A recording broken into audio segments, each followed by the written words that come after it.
Hey, we're live. What's good in the hood? What's good? What's going on? And I say, hey, hey, hey, hey, hey, hey. I say, hey, what's going on? And I say, Wow. oh my God, I'm every day. Oh, Jesus Christ, I just poked myself in the eye. That's awesome, dude. Yep. Cancel the show. I poked myself in the eye very lightly. Okay. Okay. Have you watched any of the Mandalorian? I haven't, but Okay. I can. No, it's fine. I haven't either. I could probably do it this week. So, what Oh, is it? yeah? 8 episodes? 6 It's episodes? like, no, I think it's more than that. I think Well, it's like 13. just the first season, though. Yeah, just the first season. Is 13? For real? 12 or 13, something like that. Oh, damn. Somewhere in that. It's in the tens range, I want to say. This Like changes. closer to 10. This changes everything. Where the fuck are my lights? There they are. There's one. Turn that bitch on. There's another one. Turn that bitch on. That's on. And then so many buttons for so many things. Oh my goodness. Oh my damn. Oh my goodness. They They going going ham. ham. Dude, I smacked you. Yeah, you did. You fucking killed me, bro. Smacked you, dude. You killed me. You got punished. Punished, as Boss Nass would say.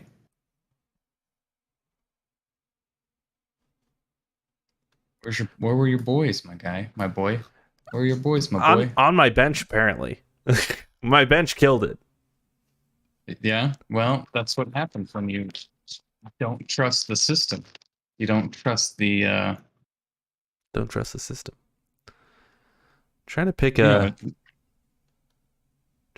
a picture for the cause since man, I fucked up, you know. you sure did. I brought the images from my old laptop to the new computer, but those were the images I used for this. I'm not even just fuck it. We're imageless today. Past Wow. streams. Doesn't That's matter. real good. That's real good for those people just looking for a stream. Well, I mean, it has the, our generic Loner Mm. Cast, the loneliest channel on YouTube thing there. Mm-hmm. One day I'll change that. One day. One day, just When I steel, wake up. right? You know I'm gonna be. Yeah, man, you fucking kill me though. It's crazy. Yeah, man. Upsetting. I should have trusted K Hunt. Yeah, should have. Pull up my recent events. Uh, Okay. So I have an idea, Nick. Sure. Before we start, I have an idea. Okay? Here's the idea. The idea is I need to pull up chat real quick. Hold on one sec. Things are falling apart over here. They're always falling apart when you're involved. That's true. You see behind me? You notice something missing behind me?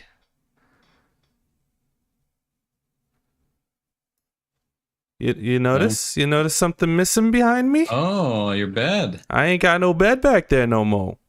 Damn. Don't know why I said it like that, but yeah, I got a couch. You can't really see it because it's a lot shorter than I was anticipating, but it works.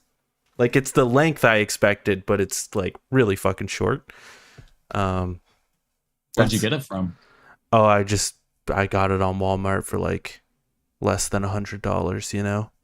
Wow, what a shitty couch. Yeah, well, that's what I was going for. It's actually my dad sat on it. It supported him, and if it supports him,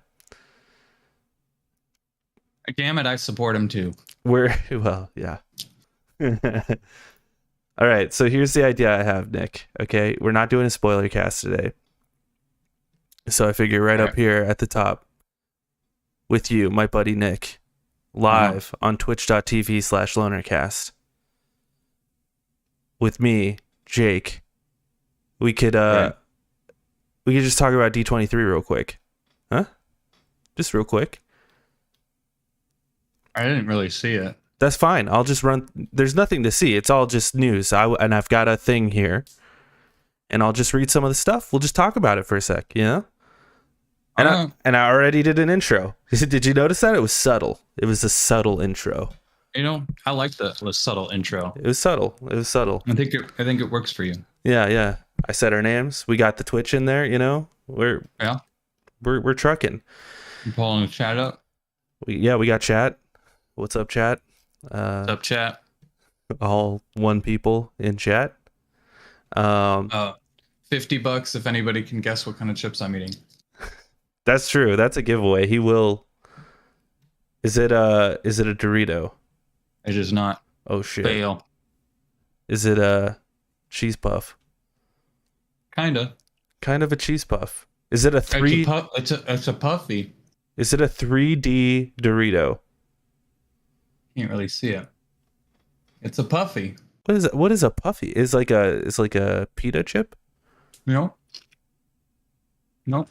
What is it? I guess. You give up? Yeah. You give up? Yeah. No one's guessing. No, so. Nobody wins. Yeah. Nobody wins. What They're the popcorn chips. Oh. Yeah. Are they They're actually good? really fun. They're really good. Oh. How do you turn popcorn into a chip? Oh, I know, man. Oh, fair enough. Mush up popcorn. You put popcorn in a vat. You make it all wet. You scrunch it up a little bit. Mm-hmm, And then you bake it. This is all going in the D23 thing too. It has to. So over the weekend there was D23, which is like a big Disney Expo thing. We'll save the gaming stuff for our gaming show last week in games. Check that out. But we're gonna talk about Marvel. Here's everything announced at Marvel, Nick, and I just wanna get your thoughts on everything they talked about. All right. Okay. First thing they talked about was Black Panther: Wakanda Forever. Ryan Coogler showed an exclusive scene. Have we seen it? We didn't see it. We didn't see it. Then what's the fucking point? Revealing that the international community is after the county's, I think that's supposed to say country's, supply of vibranium in the wake of King T'Challa's death. So yeah, the movie's gonna be about now that Wakanda is public, everyone's gonna want their vibranium or whatever. How's that sound to you? It only makes sense. Yeah. It's kind of fucked up, like T'Challa, he reveals to the earth Wakanda, which they've been hiding for generations. Right. And then he dies and everything falls apart. It's like, could you imagine?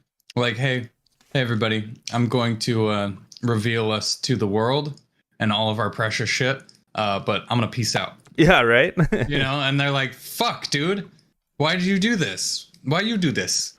I'm of the opinion they should have recast T'Challa. Like, I think it would have been better for the story and for that character if they recasted him. No hate to Chadwick, but like it's like there was so much more story to tell with T'Challa, I think. And maybe there'll be another one. Maybe there'll be another. But I think the fact Black Panther. Obviously there will be, but like the fact that he was only king for like a couple years kind of diminishes his importance, in the grand Yeah. scheme of things. Although, what if he's like a Tutankhamun, right? Ancient Egypt Tutankhamun, where the kid only lived till like 18, Oh, 21, something like that, and he fucking died, but he was a pharaoh, and that's like the only pharaoh anybody knows. Like, come on, man. maybe. What did that kid do in his time? Yeah. Maybe he made so many moves, T'Challa, that, and probably Tut, that everybody's like, oh damn, this guy's not fucking around. In this I mean, small amount of obviously, time, he's changed the game. yeah, we've already got it. He already announced everything to the world, you know. Yeah, so, and he made like a community center in Harlem, or not Harlem, in LA or whatever. something like that. So yeah, that's a thing. Okay, And what's next? What happened next? And Kevin Feige said this is like supposed to be like the biggest movie, like, but of course he did. Of course he's gonna say that. I mean, it is ending this phase, so who knows?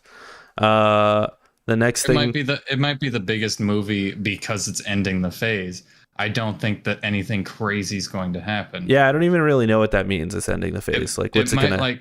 It might like set up for the next phase, and that would Maybe. be the craziest thing ever. Who knows? You know, I feel like we haven't seen a lot on this movie, considering it comes out in 2 months. Like, that's crazy. it comes out in 2 months. Are you kidding me? Yeah, November. Holy hell, man! Yeah, wild. Wow. And then they talked about Ant-Man and the Wasp: Quantumania kicks off Phase 5, February 17th, 2023. An exclusive look at the movie showed Scott Lang and Hope Van Dyne working with her parents, Hank Pym and Janet Van Dyne, along Scott's daughter, Cassie Lang, to explore the quantum realm. We saw new MCU Big Bad Kang holding Cassie hostage and trying to force Scott to steal something for him. Also, Bill Murray's character appeared briefly. Bill Murray's in this movie. Bill Murray is in this movie. Okay. You know, the intro to that with the whole family thing made me want to throw up in my mouth. Just a little bit. Because I don't give a shit about the Lang family or the Hope's mom and dad. I feel like that was such a shitty like introduction. I think her side of the. Oh, sorry. Go ahead. But you know, the rest of it sounds pretty cool. I don't know why Kang would need Ant-Man to steal something. You know, I feel like Kang could get it from anywhere. Hey, I need you to steal this thing, but I could go to a dimension where I don't actually need to steal it because it's just left alone and nobody knows its importance. You know? Maybe that's one of Kang's weaknesses, is like he doesn't understand the quantum realm. Like he understands the multiverse, but the quantum realm like escapes him. But like, you know, Ant-Man understands the quantum realm a little bit. I don't know. Maybe it has something to do with that. Also, I like Cassie and Paul Rudd. Scott, like that scene in Endgame is fantastic when he's like, "You got so big." Yeah. I love that shit. The next thing, WandaVision director Matt Shakman was officially revealed to be helming Fantastic Four, which opens in theater on November 8th, 2024. November. Oh my God, that is a distance out. 2 years. It's a distance. And they didn't reveal anybody, which is crazy. I thought they would for sure. No, probably too far out. Maybe. I you know, like the rumors online are that Jodie Comer is Sue Storm. Well, so what if they have like a couple of people, but not everyone, but not everybody, and they want to get it to so that they can announce everybody in one like big grandiose thing where they're like, oh, these are everybody, you know, here's our lineup, even like a Twitter post or something like that, rather than being like, we have chosen Sue Storm. That's all we've got so far. Like that doesn't like breed confidence. No, dude. When you announce it at a thing where it's like we have a third of the team. There's no way they have them cast. A fourth of the team. Like they know who their cast is. There's no way. Probably. You know. Maybe, I don't know, man. I don't know. I feel like they're already filming this movie. They have to be.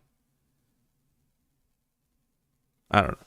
Anyway, next thing they showed is Captain America: New World Order, and we will see Tim Blake Nelson, who was last seen in 2008's Incredible Hulk, as the leader and presumably face off against. Dude, whoever wrote this article did a terrible job. He will return as the leader and presumably face off against Sam Wilson. They wrote again, Sam Wilson. Come on, guys. Oh my God. Joaquin Torres. Call him out right now. Scroll to the top of the page and call this fucking guy out. Sean Keane and Gail Fischenbauer Cooper. How dare you? There were 2 of them and they didn't catch both of these. Excuse you. I think this section is Sean Keane. What is peer review these days? I know. There's no such thing as peer review. There isn't. I mean, they got to get these articles out as quick as possible to beat everyone else, you know? So stupid. Yeah, it's crazy. Are they going to edit it later? I mean, obviously not. Okay. Obviously not. It's fucking flash in the pan sort of stuff, you know?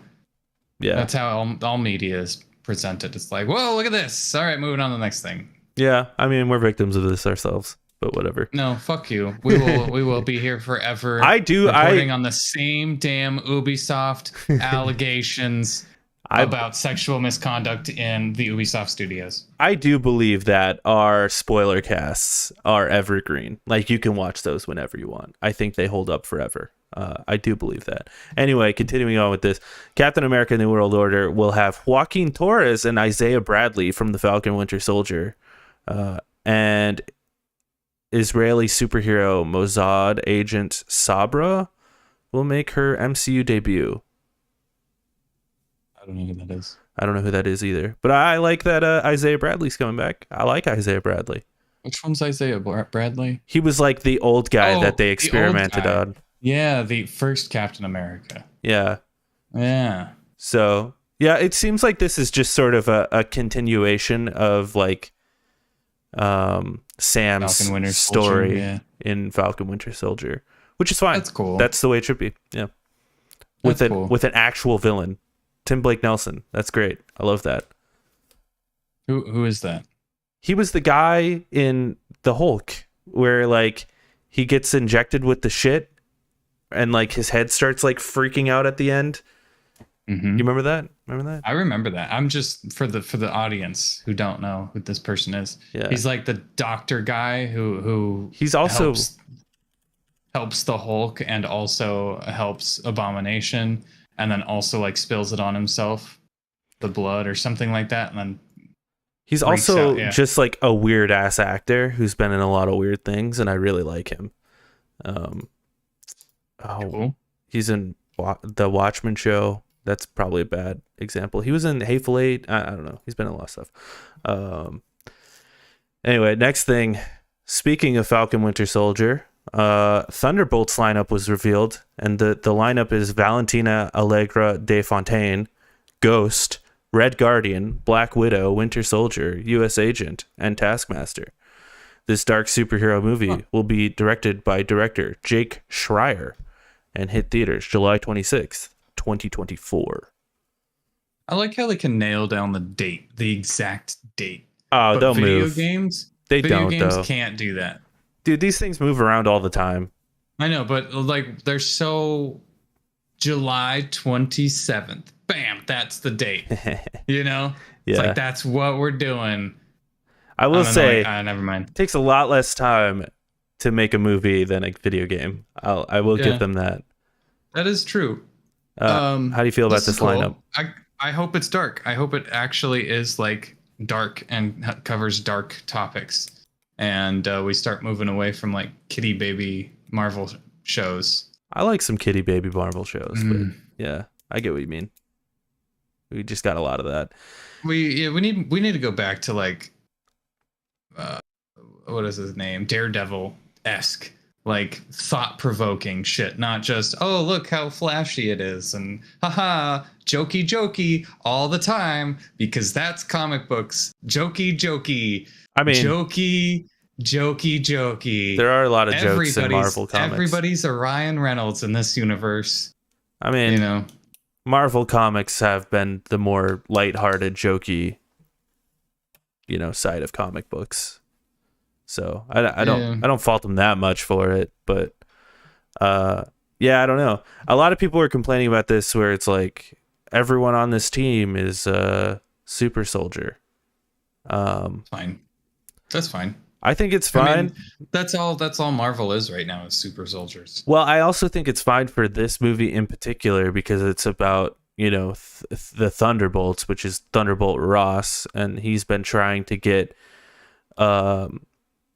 super soldier serum to work since, the first. The Incredible Hulk. Yeah, Incredible Hulk. And also, I don't think this is the whole lineup. I think, actually, I have this feeling that the Abomination is going to be in this team. They just can't say it yet because he's still in the fucking She-Hulk show. Right. And, If they say it, then it ruins the She-Hulk and show. if you remember, he talks about his 7 pen pals in She-Hulk. Mm-hmm. I think these are his 7 pen pals. His actual 7 pen pals. Yeah, it's the Thunderbolts. That's who he's been talking to. I think that's not a bad. Yeah, it's not a bad call. Yeah. So yeah, I think we'll probably see him, which he's a super soldier too, but like a big deformed Hulk. one. Well, he's a Hulk. Yeah. Well, Hulk is a super soldier. So yeah. I like it. I'm intrigued by it. I'm intrigued by this movie the most, I think. Next thing was the Marvel's director Nia DaCosta showed a trailer that teased the dynamic between Kamala Khan, Monica Rambeau, and Carol Danvers, and showed the trio fighting together. Comes to theaters July 28th, 2023. Oh, this is the Marvels. Yeah.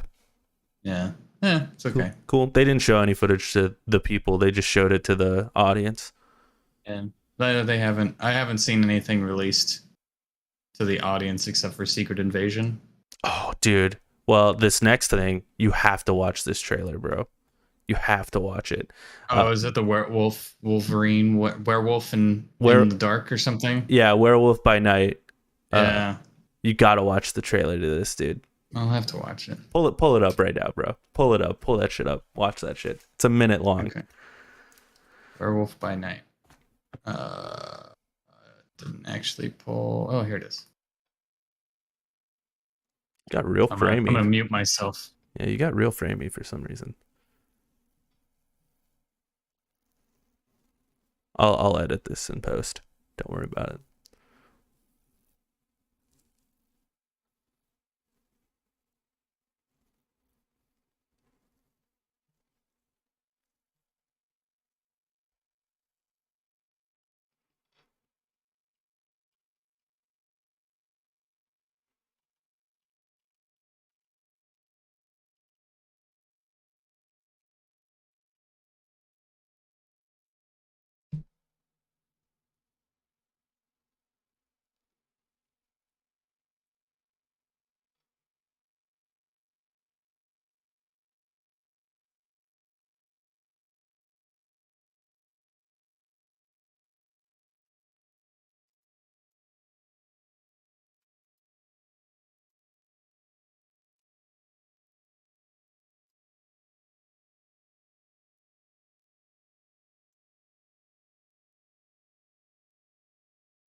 The silence is golden.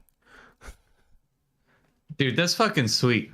Right? if it is the way that they show it in the trailer, it's gonna be fucking great. But yeah. I kind of have a feeling they're gonna kid it up again. They're gonna be like, oh, we're not gonna stick with this, like, early 70s, gore fest, the thriller sort of vibe. I don't think they'll stick with it. I think it'll be more of like a serious, goofy show, like all of the Marvel shows are. Well, yeah, I think it's gonna be goofy for sure. But I think it's like kind of going for that goofiness. You know what I mean? Right. Yeah, but I want it to be that goofiness and not like, everybody's a Robert Downey Jr. goofiness. Yeah. I don't know. I'm curious. I'm totally. If it can stay in the theme, I think it would be fantastic. I think it will, because it's not even like a movie. It's more of like like a special. That's called a special. Yeah, they say I don't know what that means. A special presentation. My guess is like it's like a 30-40 minute thing, if that. And it's directed by Michael Giacchino, who's like a famous composer who composed. Most recently, he did the Batman soundtrack. Oh, yeah. Okay. He did Spider-Man, all the Spider-Man, the new Spider-Mans, and stuff like it's that. Directed by him, huh? This is his directorial debut, which is awesome. And I love that it's in black and white. I love that. Oh, that's so weird. Every time I pull up the web browser above my Streamlabs, it just makes the Streamlabs freak out. Anyway, it's all black and white and it's all practical effects. I don't know if you noticed that either. Yeah. So that's pretty sweet. I'm into it. Yes. We need more practical effects in Marvel. Agreed. I think, yeah, for sure. Ironheart will see Tech and Magic do battle and see Anthony Ramos debuting as Parker Robbins, the Hood, when the series hits Disney Plus next year. I don't know what that one is. I'll have to look into it. Oh, yeah. Ironheart is being introduced in Wakanda Forever, I think. I don't know who Ironheart is. She's like Iron Man. Oh, is it? Okay. Ironheart. Yeah. Secret Invasion got its first trailer, which this was given to the peoples. It's pretty hype. Yeah, I like this trailer a lot. Yeah. Fucking Emilia Clarke is in it too. Oh, yes. Yeah. Yes. Yeah. I didn't notice on the first watch, but yeah. We like her. Seems pretty cool. And Kevin Feige said that Secret Invasion leads straight into what's the Kang Dynasty, Avengers Kang Dynasty. Oh, okay. So nice. Cool. Cool. Armor Wars will pick up where Secret Invasion left off. Oh, well, there you go. With Rhodey getting a bunch of new War Machine style suits of armor. The 6-part Disney Plus series starts shooting next year. 6-part. Don't like it. Yeah. Although I will say one thing, I think I have a theory on who the villain's gonna be. I think the villain in Armor Wars is gonna be Justin Hammer. That's my Iron guess. Man. It's gonna be Justin Hammer, dude. Oh, okay. That's my guess. All right. Please Sure. give me more Justin Hammer. Yeah. Loki season 2 hits Disney Plus in summer 2023, and Ke Huy Quan, short round from Indiana Jones and the Temple of Doom, joins the cast. He was also in Everything Everywhere All at Once. Yeah, Wayman. An exclusive trailer hinted that the show will visit a bunch of different time periods in the wake of season 1 finale. Sick, dude. Sick. Yeah, it's pretty hype. I like it. Echo, which streams on Disney Plus soon. That's all it says. Soon. Got an exclusive trailer full of striking Native American imagery and feature the return of Wilson Fisk, looking awesome with an eye patch. Oh, he got shot in the eye. Yeah, remember in Hawkeye? Yeah. I do. I just watched the making of Hawkeye. On Disney Plus. I haven't watched that. Yesterday. How is that? It's all right. It's kind of cool. All right. It's how you would expect it to go. Nothing too funny or interesting. Everybody's pretty like milquetoast on the cast. Nobody really says anything to give away too much, I guess. Yeah. Business as usual. And then they ended it off with Daredevil Born Again is getting 18 episodes on Disney Plus. It starts shooting next year. No trailer yet. Instead, fans got an exclusive look at Daredevil's appearance in the upcoming episode of She-Hulk, which is currently airing on Disney's streaming service. So they just sort of reiterated that. Hold on. You said Daredevil's going to be in She-Hulk? You didn't know this. I didn't know this. You told me this last week. You're like, hey, this is probably going to happen. I had no fucking idea. Well, I mean, he was already in the trailer like forever ago. Remember? Was he? Yeah, I don't. He I jumps don't out and he's remember like that. even wearing the yellow suit and stuff. Yeah. I don't remember. I didn't even watch the She-Hulk trailers though. Oh, okay. Well, yeah, So, he was in the trailer. Okay. So he's gonna be in the next In- episode, I assume. Sick, dude. Yeah. Sick. Good old Charlie Sick. Cox. Sick. So he's getting his own show. Yeah, 18 episodes too. Hell yeah, dude. And Hell yeah. it's called Daredevil Born Again, which is one of my favorite comic book runs of all time, even though season 3 of Daredevil was already kind of Daredevil Born Again, but it's fine. It's fine. It's fine. It's not the same universe. My guess is it's going to be called Born Again because he was blipped for 5 years. Okay. And now he's like trying to be Daredevil again. I could see that. But Wilson Fisk was still alive for those 5 years. Mm-hmm. Yeah. Yeah. I also think get you. I think I said this to you yesterday, but I think Wilson Fisk has been hitting that super soldier serum because that man's fucking juiced. I think that's just Wilson Fisk, dude. I don't know. I think man. that's just who he is. He's fucking juiced. He took a bullet to the eye. I mean, He threw dudes through like walls and shit. Like it's pretty. they've got the stone guy.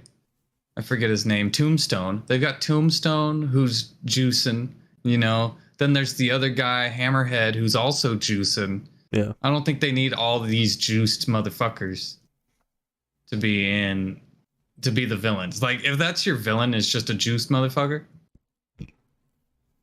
I mean, he's more than just being juiced. He's like I don't think he's juiced. I think that's just who he is. He's just a survivor. But he's still juiced regardless. Could you imagine what it would be like if at the end of Daredevil, he like loses his other eye, and now Wilson Fisk also has Daredevil powers? Could you imagine that? I mean, like, I feel like he nuts. couldn't take advantage of it like Daredevil. Why is that? Because he's a big fat man. What I if mean, he doesn't? it's muscle, but you know, What if he's just the brooding man? Like, you know, big blind brooding man. big blind brooding martial art man. I mean, yeah, it is confirmed that he's gonna be in Daredevil Born Again as well. So I would hope so. yeah, they were actually both on stage together. Oh, sick. Yeah. Vincent D'Onofrio and Courtney Cox. Yeah, Courtney Cox. Yeah. Before we wrap it up, there's a few more things here, Nick. All right. Star Wars. Here's some Star Wars stuff real quick. Oh, yes, dude. I know all about the Star Wars stuff, but hit me with it. We got a trailer for The Mandalorian season 3. I'm so fucking hyped, dude. It looks so good. It looks so fucking good. Yeah. I am so ready for this. Okay, what's next? Nice. We got the final trailer for Andor. This looks so fucking good, dude. I'm so fucking hyped. It's so fucking good. I'm so ready for this. Yeah. But seriously, this one looks better than the Mandalorian one. Like, I watched that trailer. I'm like, damn, dude, this show is gonna be fucking fantastic. It's gonna be so good. Yeah, I have pretty okay expectations for Andor.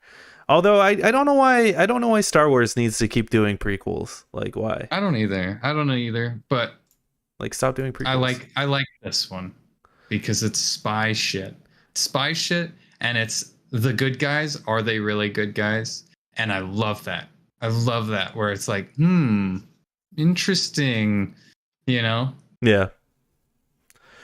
Espionage. It's just tough because it's like we know how Andor's story ends, you know? So we know how fucking Darth Vader's story ends. We do now. What are you talking about? Like, no one liked the prequels. I like the prequels. You can fuck off. Well, yeah, we like them now, but I mean... Anyway. Ahsoka, the upcoming live-action series starring Rosario Dawson as former Jedi Ahsoka Tano, had some imagery revealed. It hinted that the show links to CGI animated series Rebels that'll come to Disney Plus in 2023. Yeah. Cool. Yeah. Oh, didn't see anything on it, but Yeah, looks no, cool. no real news. But fans also got a glimpse, though not a trailer, showing the always dapper Jude Law, who is starring in Skeleton Crew, a story about a group of younglings lost in space. Is it animated? No, live action. Interesting. I like Jude Law. Mm. He I was didn't hear about this. he was in that Captain Marvel movie. He was pretty terrible in it, but anyway. Star Wars Okay. The Bad Batch Season 2, which spins off the story of CGI animated series The Clone Wars, will kick off January 4th, 2023 with a 2-episode premiere. Okay. I have no interest in that show, if I'm being honest. No, I tried to watch the first one and I just didn't care a whole lot. Yeah, it's too much. So the thing is, no, like harsh feelings. I don't mean this in a bad way to Dave Filoni or any of the people who make the art for the animated series of Star Wars. But the animation, the art style looks bad. It looks really bad. I just can't get over how bad it's just full on Saturday morning cartoons. And I don't like it. Like Visions, on the other hand, fucking phenomenal. This, it looks like American Dad, and I can't get over it. It's just, I don't know. The art direction for the Star Wars animated series have been what puts me off mainly. Yeah, it was cooler when it was The original. Jendi, or no, I can't remember his name. I don't. The guy who did Samurai Jack and Primal. Oh, yeah. Tales of the Jedi, a series of 6 original CGI animated shorts about Ahsoka and Dooku, got a trailer and an October 26th release date on Disney Plus. I think this also had like a glimpse of Yaddle. yeah, I saw that. Yeah, we got this one seemed interesting, although it still had that art style. It's the same art style, yeah. Same blocky ass art style. Yeah. It looks cool though. I really like Count Dooku as a character, and I want to see more of his backstory. Yeah, and I think this would be a good place. Him with black hair, love that. Yeah, and not fucking what's his face's voice. I feel like they could have done better with the voice. Like somebody has nailed down. What is the actor's name? Oh man, I'm blanking on it too. Oh man, Count Dooku, Christopher Lee. Yeah, I feel like somebody has Christopher Lee's voice down pat. Yeah, and they just didn't hire him. Yeah, you're probably right. It's just like this is so blatantly like, this isn't Christopher Lee, but I guess they did the same thing with like Anakin and Obi-Wan and the Clone Wars. So it's just part for the course. Last piece of news here before we wrap this up, Nick. Indiana Jones 5 star Harrison Ford gave an emotional speech about the new movie, gave D23 attendees an exclusive look at the first trailer. It hits theaters June 30th, 2023. I also saw online that the trailer included like imagery of him like being de-aged and stuff. It's like him present day and then flashbacks of him being de-aged and stuff, which concerns me a little. Oh yeah, this is going to be a bad movie.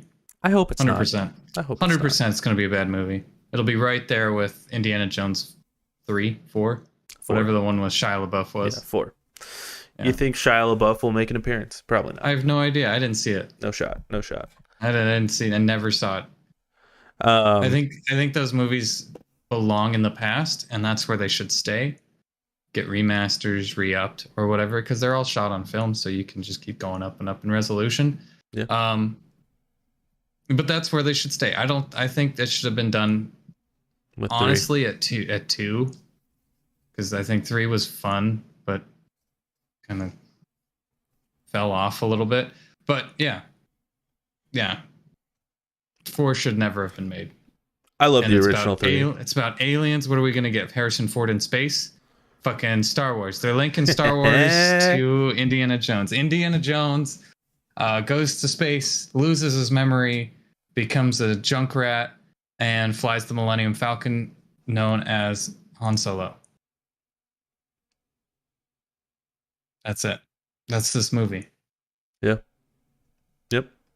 Well, It's all right. Cool. D23 is cool. I wish they showed off more shit to us, the people. yeah, true. But we'll get it in time, and we'll be hyped when it is. I don't understand why they don't do a live stream thing. They did for the games, but they didn't for the movies. Like, why not? Yeah. Just do it. Just live stream it. Just fucking do it, pansies. Yeah, dude. Come on. It's probably because internet's so fucking expensive, and like we're not paying for that. I have a feeling it's because they're showing clips of like movies that aren't done yet. So if they show something that ends up not in the movie, only a small group of people can say it was in there. And then also you could just show it to a small group of people and we all end up talking about it anyway, like we are right now. Yeah, without like we are right now. Without us being exposed to like horrible CGI or whatever that's unfinished, or that has to be my guess. But I don't know, man. But yeah, D23. I wish they confirmed the Fantastic Four, but besides that, I thought it was okay. Yeah, I mean, maybe we can go next year. Hey, that'd be sick. If we can get an invite. Yep. I ended it. That's it. I ended it. You ended it. I don't know it's over. I don't know if my internet is like freaking out or what. Like, you seem fine on Discord.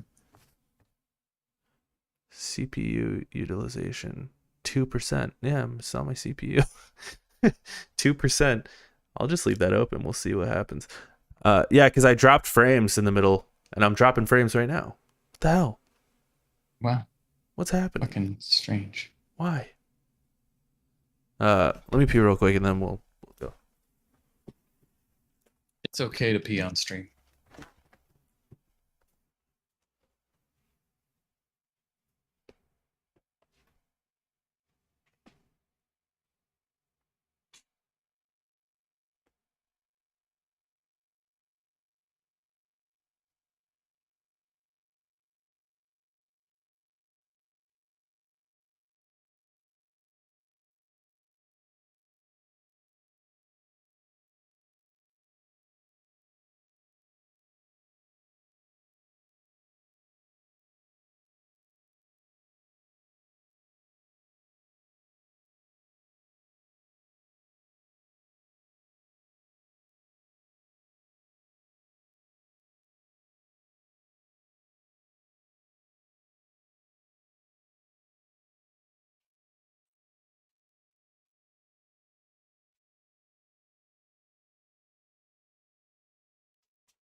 I think Streamlabs is just poorly utilized. I think I just need to switch to OBS. I think so too. I think you need to stop being an old bitch and just do it already. Just do it. Just do it. Fucking do it. And do it, and do it, do it, do it, and do it, and do it, and do it, do it, do it, do it again. Do it again. Straight doing your mom. That's the second time I've referenced that this week. Jesus. Damn, man. What year is it? All right. What's going on with the stream here? Or not the stream. What's going on with this? Why is this like this? Here you go.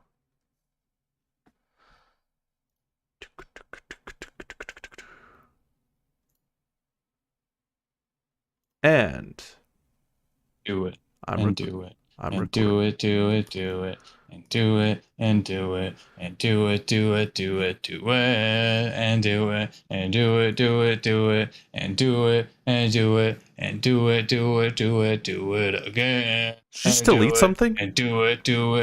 Yes. And do it. What'd you delete? Do it. The Cyberpunk DLC thing. Oh, why? And do it. And because if you look in the events, put it there. And do it. Oh. And do it. Do it. Okay. Fair enough. Did we go over the Pokemon Bolt trailer?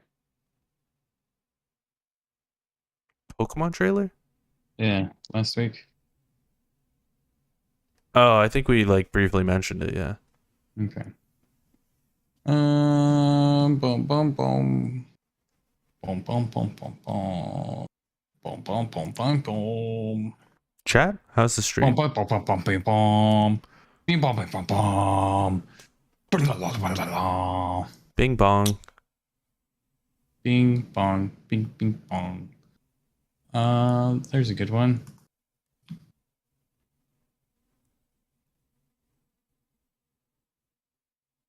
I mean, I don't think we need more news. I think we're okay. Got a lot of news, bro. Cool. All right, you ready? Oh, I'm ready. Hello, boyos. This is a prequel to Last Week in Games. And boy, did a lot of shit get announced last week in video games. Some of which we had a whole bunch of fucking events like Marvel Disney Showcase, Ubisoft Forward, a Night City Wire, and a couple of fucking news stories along with shit that's gonna happen next week. So stay tuned. Yeah. Check us out at Last Week in Games. Join us live every Monday at 3:30 Arizona time at twitch.tv/lonercast and later on every podcast service known to man by searching Last Week in Games.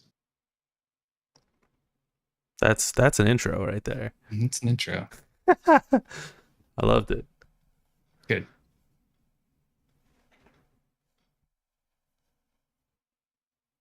Hello, boyos. Welcome to Last Week in Games. My name is Nick. This is my partner, Jake. And I mean that. He's my partner. In a sexual way. In a sexual way. Yes. This is Last Week in Games. I already said that. Yeah. We're going to talk about everything, and everything is video games. From, the guitar on Jake's in his background, to this calendar right here, to these lights and this shirt. Yeah. To this microphone. It's all video games. That's right. Amen, brother. And we're going to talk about it all. What happened last week? We got the scoop. How are you doing, Jake? I'm good, dude. The biggest piece of news in gaming happened last week, my brother.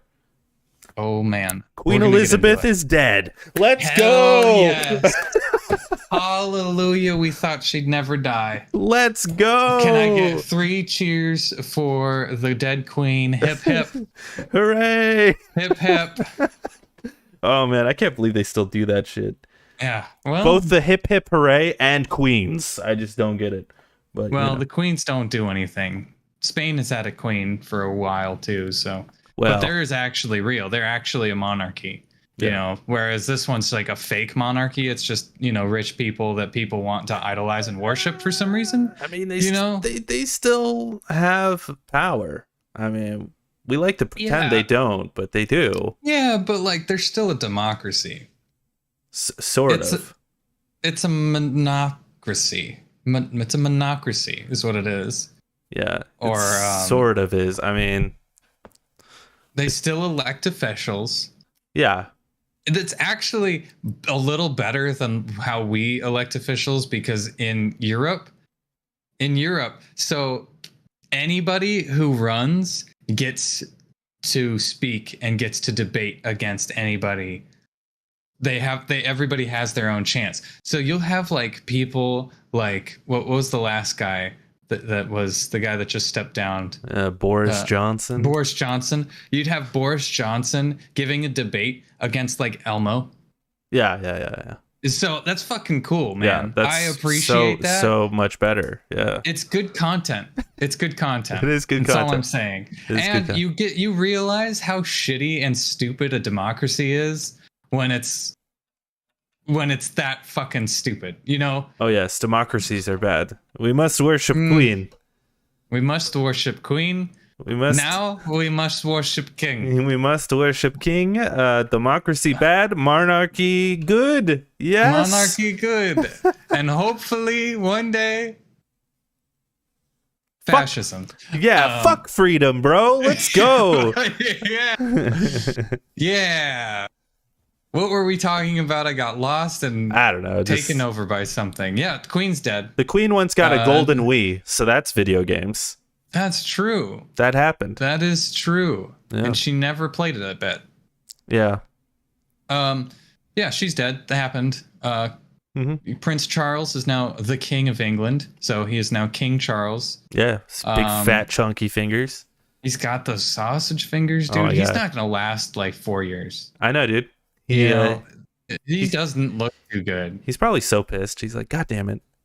I've seen a couple of videos of him, like, you know, not shuffling papers around, or like he was supposed to sign something, right? And they're trying to put like this big official like piece of paper on the table, and he's like, he can't figure out how to like move the pen and ink out of his way, so he's just like, excuse me, can you get this for me? Oh yeah, you know. And somebody reaches over and pulls the pens and ink away, and I'm like, are you fucking kidding me, dude? Is this guy too, like, does his Sasha's fingers hurt too bad because they're so swollen that he can't like move shit around on desks? Well, his desk was very small, in his defense. That was a very small desk. And hey, he had nowhere to put it. He's like, hey, take this shit. He's got a lap. He's got hands. He's the king, just though. Hold it in your hands. He's the king. Or be like, here, can you hold this? Like, pick it up yourself, you stupid idiot. You big man child. Well, that was like a gift from his sons, I guess. And he's like, this shit's getting in the way. Get it out of here.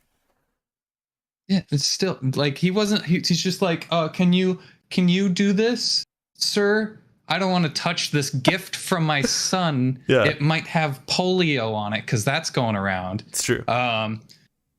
Yeah, I don't know, man. This I hate it. It's just another reason. It's just another celebrity that people have to fucking endure. Yeah, or but fall in love with. Unlike our celebrities, you know, like Donald Trump, he gets paid in tax dollars. So, well, Donald Trump gets paid in tax dollars. Yeah, as well. But at the very least, he was elected as president. Joe Biden gets, you know. Yeah, but he actually he does something. Does he? I mean, he's the president. Do any of these people do anything? I feel like it's just like the lower men on the totem pole that are just like, yeah, you should sign yes on this. And those guys get paid like $12 an hour. But like congressmen? No, not congressmen, but like, you know, aides. Yeah. Presidential aides are the ones that are actually like reading shit. And it's like, you should sign this, Mr. President. And he's like, okay, I trust you. Yeah, possibly. But at least he's just a president, and we have term limits on presidents. And he wasn't. He wasn't. But we don't have term limits on senators. He wasn't put there because he was sent down from the heavens of God above, because God saved the king and God elected our fucking king man. No, we elected him. You understand the difference, right? No. Oh, okay. Actually, yes, I do. Okay. But now elections are all rigged, and Trump proved it. Yeah, it's true. We lose either way. Democracy's broken. It's true. Monarchies are broken. The only way is fascism. Let's get back into it. Let's go fascism. Let's go fascism. God. You know, there's people like who unironically say that these days. It's crazy. I know. And it makes me hurt that I can't like say that the way I just did without feeling a little bit of guilt when I say it. Right. Well, also it's like, man, I bet if we like just went into that like and just pretended like we actually believe that, we'd probably have so many views. If we just like pretended to be like, we put up, instead of this whole fancy thing, I'll just put up like a "Don't Tread on Me." Yeah. Just poster, like and then you can have like a Union Jack. Yeah, big Confederate flag in the back. No, just make it a Union Jack. They won't know the difference. Oh yeah, true. So be like, oh yeah, that's the flag that's on that car, that orange car. That's a good show. I like that movie. Yeah, that's their brains. Fuck, man, this went into a direction I was not expecting it to go. The Queen's dead. Huzzah, huzzah. Let there be someone else to huzzah, huzzah. Did you see the Irish people at the soccer game that are like, and they were, the entire crowd at this soccer game was singing "Lizzie's in a basket, hurrah, hurrah!" Yeah. Because they don't like the Queen. So I find it crazy that soccer fans can do that shit. Yeah. You try to get a wave going at like a baseball game, it fucking dies out. Well, soccer fans. Okay, you get a wave going at a football game. You'll get a wave going at a football game. Yeah, but like hardly. It'll go around once or twice. These guys, did you hear the song that they were singing? Like, it wasn't just like, let's go team, let's go. It was like a full fucking song with verse, chorus, verse, chorus. It's like a rendition of some famous song. I can't remember, by some band. Like, oh, okay. Yeah, I can't remember, but that's why they all knew it. It just impresses me that everybody just got it. They're all like, somebody started singing it, like, damn, dude, let's fucking do that. And then they started singing it, and then the whole fucking crowd started singing it. Yeah, they're fuck the Queen. They've been colonizing us for, centuries. Killing our people, killing our grandfathers. Yeah. Crazy shit, man. The world's in such a weird spot right now. Let's get into like the actual video games, though. Yeah. How about it? You want to do that? Like, I would love to that. Jump into like what is categorized as video games. Yeah. And not necessarily everything which is video games. All right, let's start off with some titties, because that's exactly what you want to go into after talking about the dead queen. Yeah. Let's get into titties. Some interesting. Well, one thing about the queen I loved was her titties. Was her titties? Yeah. And the corgis. The corgis were cute. I liked the corgis. I hope they're doing okay. Yeah. Anyway, Velma doesn't call the police anymore in multiverses because you can't trust the police. Yeah, now she calls the mystery machine, which that just makes more sense anyway. That makes way more sense. I was going to ask because I didn't see this. The update, they added Gizmo to multiverses. The what is he? He's a gremlin. Yeah. Gizmo the gremlin. So there's an update that came out for multiverses. And I don't know why she called the police. Maybe that was like a beta thing. Is Velma even known for like put a car here? Is tattling? Is she even known for like calling the police? She's known for tattling, I guess. But so is everybody except, I guess, Shaggy is known for tattling. I often watch Scooby-Doo and I'm like, they should be calling the police a lot sooner than they do. But the police always come and they never believe them. Yeah, you're right. Or the police come and they're like, we figured out the case. Kid detectives, arrest this man. Yeah. It does always end with the police arresting. With the police, so. Yeah, because that's the proper way. Still feels weird. Like, why have the police? Why even have the mystery machine? I mean, why have it the mystery crew? What are they called? Mystery gang? Yeah. What do you mean? What's wrong with Scooby-Doo gang? Yeah. Why even has Scooby-Doo? Why couldn't Scooby-Doo just be a show about police solving cases? Yeah. Yeah. Come on, man. True. That's super relatable to young people. We would probably like the police more. Yeah. Instead of getting rid of them in our video games. And like, instead of Scooby-Doo being a Great Dane, he'd be like a German Shepherd. German Shepherd, yeah. Dude, our next show right here. Let's watch every Scooby-Doo episode and recreate it, but instead we'll paint police officers and, violent crime doers instead of ghosts and stuff, Instead, the ghost, instead of scaring somebody with like a ghost and just going, ooh, they have a gun, and they're like running down the hallway like, I'm going to get you. Yeah. Yeah, let's do it. You and me. Mm-hmm. Yeah. We're gonna make the show, animate it, everything. Okay, can we move on? I swear to God, if this show comes out and like it becomes famous, I'm gonna blame you.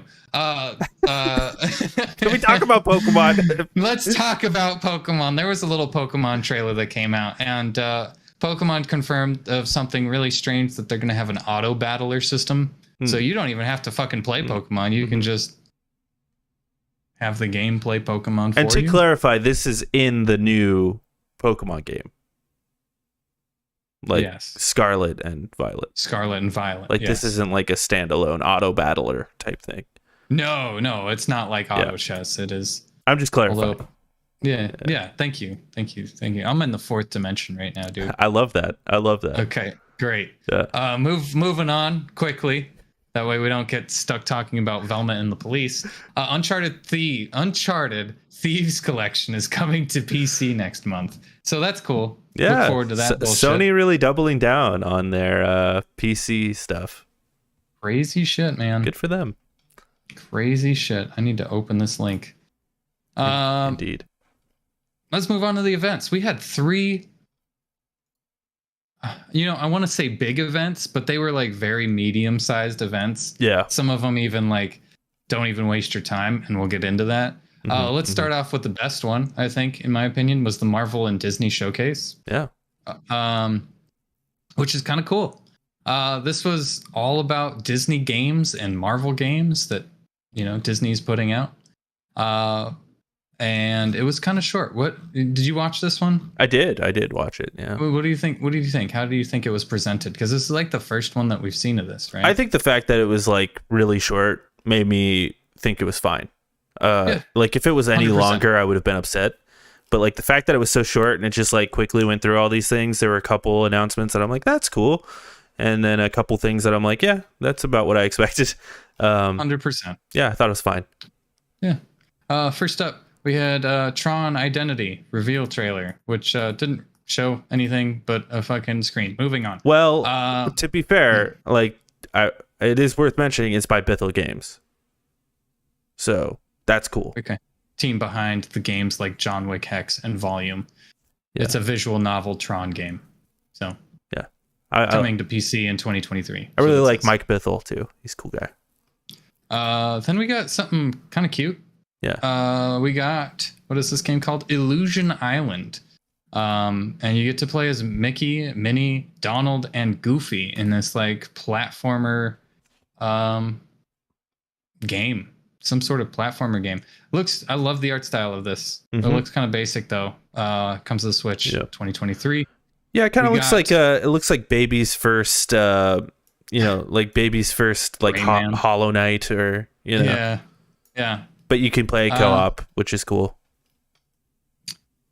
Yeah, absolutely.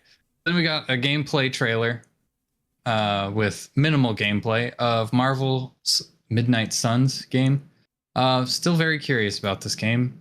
I don't think this game will be good, but I'm intrigued nonetheless. This is the XCOM sort of game. I am cautiously, I won't even say cautiously optimistic. I'm worried about this game. I want it to be good so bad. I love Firaxis. I love the XCOM games, but like just the card system really worries me. It's been delayed like 3 times. I'm pretty concerned, but I'm still hoping for the best. Because what you want in a superhero game is a turn-based strategy game, right? I mean, that doesn't necessarily mean it's bad, like... Yeah, I just don't think... I think Star Wars may have been a better place for that. Well, and they're like doing Star that. Wars turn-based... Well, okay. But not for Axis. Let's see it then. Just guys who used to be at Firaxis. I don't know. I'm intrigued. Yeah. It's coming out December 2nd, 2022, if it doesn't get pushed again. They also showed off like some sort of prequel shorts for the game, going to release alongside it. Speaking of card game, this isn't card games. Nope. The phone game, I believe, right? The phone game. Yeah. Marvel Strike Force showed off a bunch of Hulks fighting each other in a CG trailer. It's a mobile RPG. It says comes to mobile, I guess, September 13th. But speaking of card games, like I was going to say before, they showed off a card game called Marvel Snap, which is a card game. Yeah, on your phone. This one seems actually pretty cool. I dig it.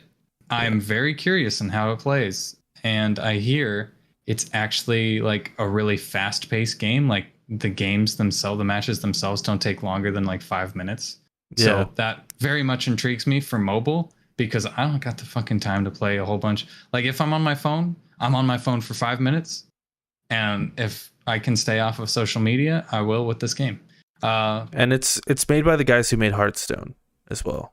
Yeah. Or it's made by one of the guys who worked on Hearthstone. So something like that. And it's got a similar look to it, Mm-hmm. It's kind of like Gwent meets Hearthstone meets fucking Magic. It's strange. Not really sure how it works just yet, but it's set to release on mobile platforms and PC October 18th of this year. Lego Star Oh Jesus. Lego Star Wars is getting updates. More updates. They're releasing more characters and Yeah, that's cool. I still need to play this game. yeah. I was going to play this game and decided to play It Takes Two instead and didn't beat it. So here we are. I still plan on playing it at some point, but there's so many fucking games out right now that I'm playing. So I know. I feel it, man. Gargoyles Remastered. There is no trailer for it, but Disney is remastering the Gargoyles video game that came out in 1995. It mentioned alongside the previously remastered Aladdin, The Lion King, and the Jungle Book games from that era, so will likely be similar. yeah, give me a remake of the Hercules game for the PS1. Come on, don't be cowards. Do it. Yeah. Then we got a CG trailer for Mirrorverse. Yeah, I have no idea what the fuck this is. Do I know but what this is? I really like the trailer though. The trailer looks cool. It's very dark. It's very gloomy. It's got, cool villains in it. It's got my uncle in it, James Woods. James Woods. This mobile action RPG is getting some villains in October. I guess Mirrorverse is already out. I don't know. Fuck. I know. The game I wasn't so sure about, I am 100% sure about now. And that is Speedstorm. This is Disney's answer to Mario Kart. I'm not gonna lie here. This trailer was fucking hype. Oh, this trailer was hype, dude. Did you see it? Did you watch this? I'm currently watching it right now too. It looks actually pretty good. Yeah, if it controls as well as Mario Kart. It looks like it. I'm for it. It kind of looks like it controls more like a Crash Team Racing almost. I hope not. As opposed to Mario Kart, like kind of like a blend of the two things. Yeah, which is cool. I love both of those games. Obviously, Mario Kart's better, but they showed off an extended trailer from this one. So if you can find that one, it's got a whole bunch of characters. It's got like the actual trailer. It's a cinematic trailer.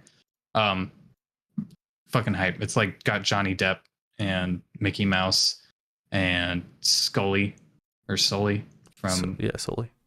And it looks really cool.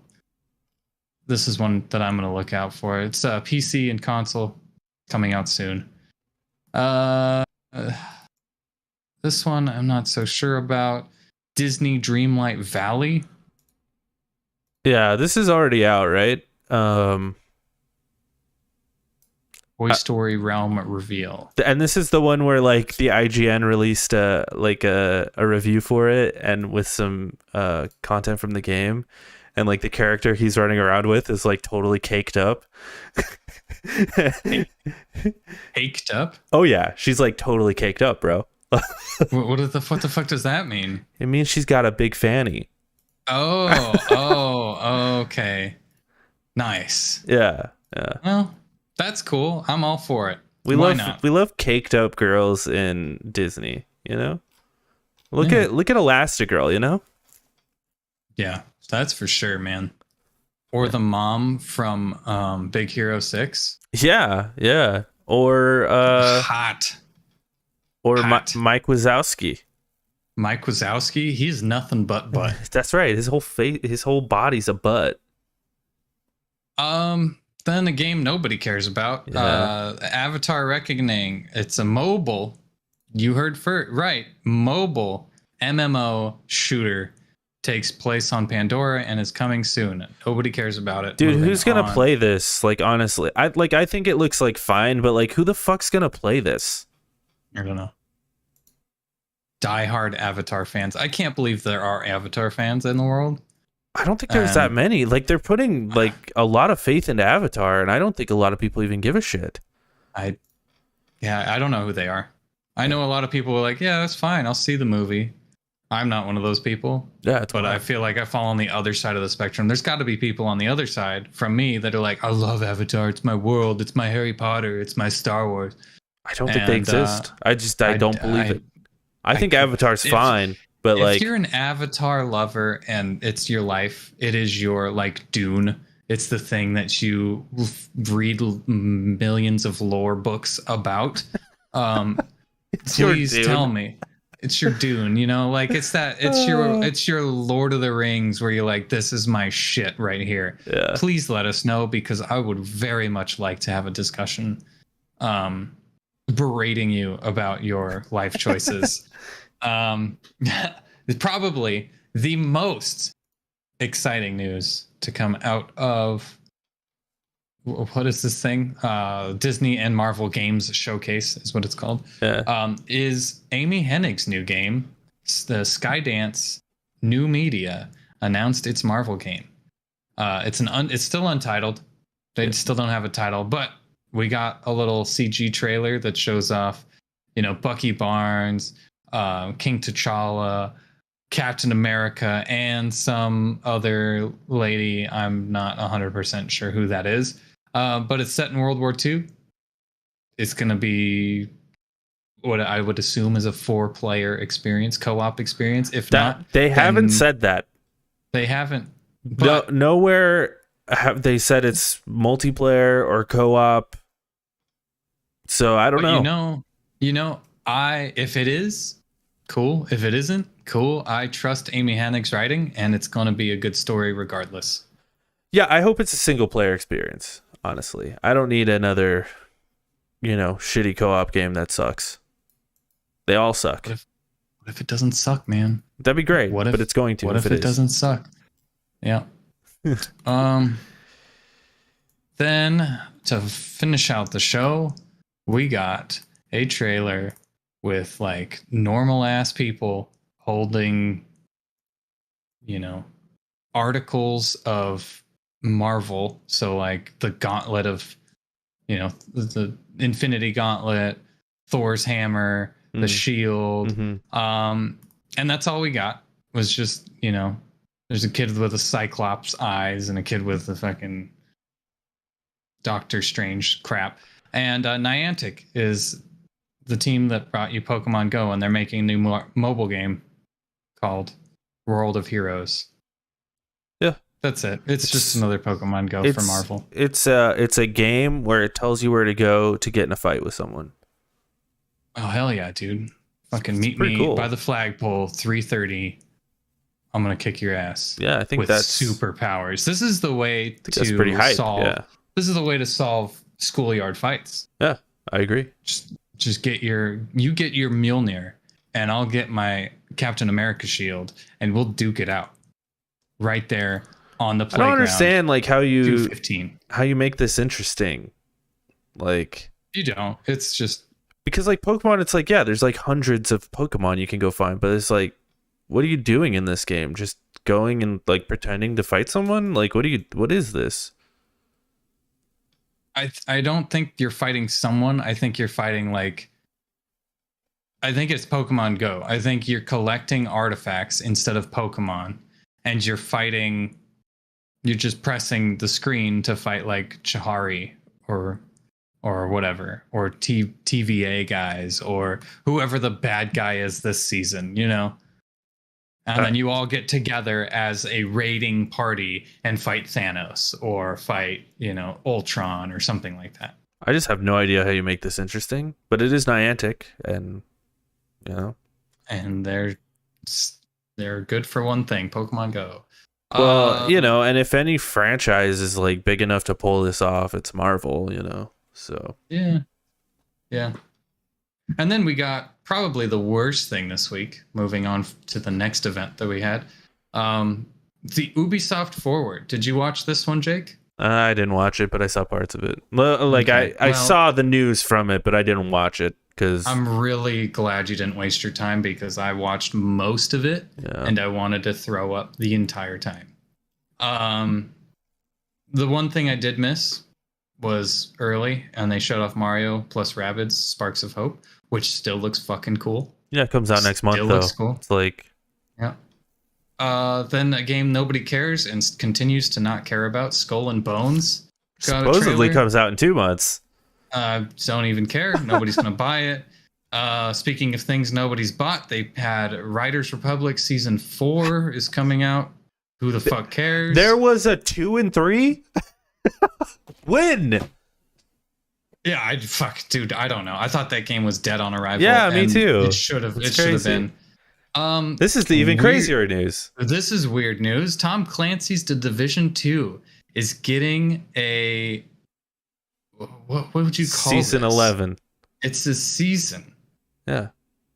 It's season 10 will launch in a couple of days, and we'll see the introduction of new quality of life changes, adding difficulty mode as well as new events and cosmetics. Before the end of the year, season 11 will launch this year, which will continue the core of Division 2 story advance. Dude, I liked the Division 2. I really liked this game. It's fine. The thing I liked about this game were all of the locations were completely different and very interesting. Every place you went to was like, holy shit, we're fighting in the Manhattan Zoo. Holy crap, we are in like this. It just makes a lot of sense for this game. Like, one of the locations was the like natural Museum of Natural Arts and Science or some shit like that. I was like, that's cool, dude. Or weird shit. I like the Division. Also, you know what I hate about games like The Division, which I enjoyed playing The Division when I was playing it. It just feels there's never any finality, you know? No, yeah, you're right. And I miss that even in multiplayer games, you know? Like it just never feels like it ends. Like even in Modern Warfare 2, the original one, it felt like you unlocked everything, you prestiged, and that was it. You know, like you beat the game pretty much. You could keep going if you want, but like that was pretty much it. Now it's like season 11 comes out, there's more content. It's like just wrap it up, dude. Move on to the next thing. Yeah. You know? I don't know, man. I like games as service, but once they start to dip, it's like okay, we need a Division 3. Yeah, I'm not a fan of it. I used to like, I think every once in a while it works out. I think Destiny is okay, but even Destiny, that's one of the worst ones. Even Destiny, it's like I wish it would just end so they would just release another Destiny and like just do it that way instead. And yeah, we'll talk about in a minute. Anyway, go on. Tom Clancy. That's not all of the Division. We got Tom Clancy's The Division Heartland is going to be a free-to-play experience on console, launching in 2023. I have no idea what the fuck this is. It's an all-new standalone adventure, separate from the developing story in The Division 2, just like you asked, my guy. With the action centered around the small town of Silver Creek. How is it free to play? Heartland of America. How is this free to play though? Like how does it make its money? I don't know. These are always the questions I have to ask myself when there's a free to play game like this. What does that mean? How is it free to play? How is it making its income? Like what is this? I have no idea. Yeah, fucking season passes. Like what the fuck is this? Is this part of the Division or passes? They say it's a standalone thing, but like guess what? We're not done. The Division got one more game announcement, and it's called The Division Resurgence, which is yet another game in the franchise. It's coming to mobile. Yeah, nobody cares.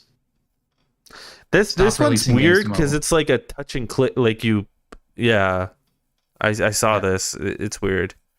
This next one or the Division one? The Division one. Okay. Well, this next one, you're going to blow your socks off. Rainbow Six has got a mobile version now. Nobody cares. Trackmania. Trackmania is getting a new game. True. I think. Is that what it fucking said? Trackmania first launched in 2020 for PC, and now it's finally coming to console. Ubisoft announced the free-to-play collaborative racing game is set to launch, so it's not even a new one. They're just coming to console. Great. Just Dance 2023 was announced. Cool. It's got online features. Okay, so that was the good part. That was the good part of this whole conference. All right. Then they got into the Assassin's Creed stuff. You're framing Oh, weird. You're framing it. You're framing it weirdly, man. You're pre. You're anyway. Just go on. then they broke it off into like Assassin's Creed bullshit, and they're like, "This is all Assassin's Creed, and this is the Assassin's Creed Forward," which is like a separate thing. I guess it's a way to fucking break up the monotony of this whole fucking thing. They showed off the next Assassin's Creed called Assassin's Creed Mirage, which is not set in India. It's set in Baghdad. And you will be playing one of the guys from Assassin's Creed Valhalla, apparently, Basim, and you will be tracking his ascent from street thief to master assassin. We didn't get anything. We got a story trailer, I suppose, that was highly the one thing they did say, and it says right here, it's a more contained world than the sprawling spaces seen in Assassin's Creed Valhalla, Odyssey, and Origins. Yeah. So hopefully that means they're going into a better direction with, back to the old ways of, we're going to stick to one city and we don't need to go big and forever. But their alternative is weird as fuck. Anyway, keep going. Yeah. Keep going. So they didn't show anything. They just said, this is who it is. This is what you're going to be doing. You're going to be assassinating. This is going to launch on PC, PS5, PS4, Xbox Series X, and Xbox One in 2023. So we're still a ways off. But to satiate your Assassin's Creed flavor, Assassin's Creed Valhalla is getting the last chapter. What do we got here? Game director Gareth Glover joined the Ubisoft Forward showcase to tease upcoming free quest line, which promises to launch a few months' time. No release date, just in a few months' time. The last chapter will reportedly tie up some ends of the storyline established through the game and even include it's just the final DLC. Historical figures. Yeah. Yep. Okay, are you ready for the non-news? Assassin's Creed Codename Jade is a game that is set. It's a mobile game. Nobody cares. It's a mobile game set in China. Cool. Assassin's Creed. I want to know like how that works on the phone. Like how are you parkouring? I don't know. We didn't see a goddamn thing. Yeah. We saw a bird fly through China and a man jump off a building. That's it. Assassin's Creed Netflix series. Ubisoft announced they're working on an Assassin's Creed Netflix series because the movie did so well. So is this like a live action or is it a animated thing? I believe it's a live action. Series is still in early development. That's all it says.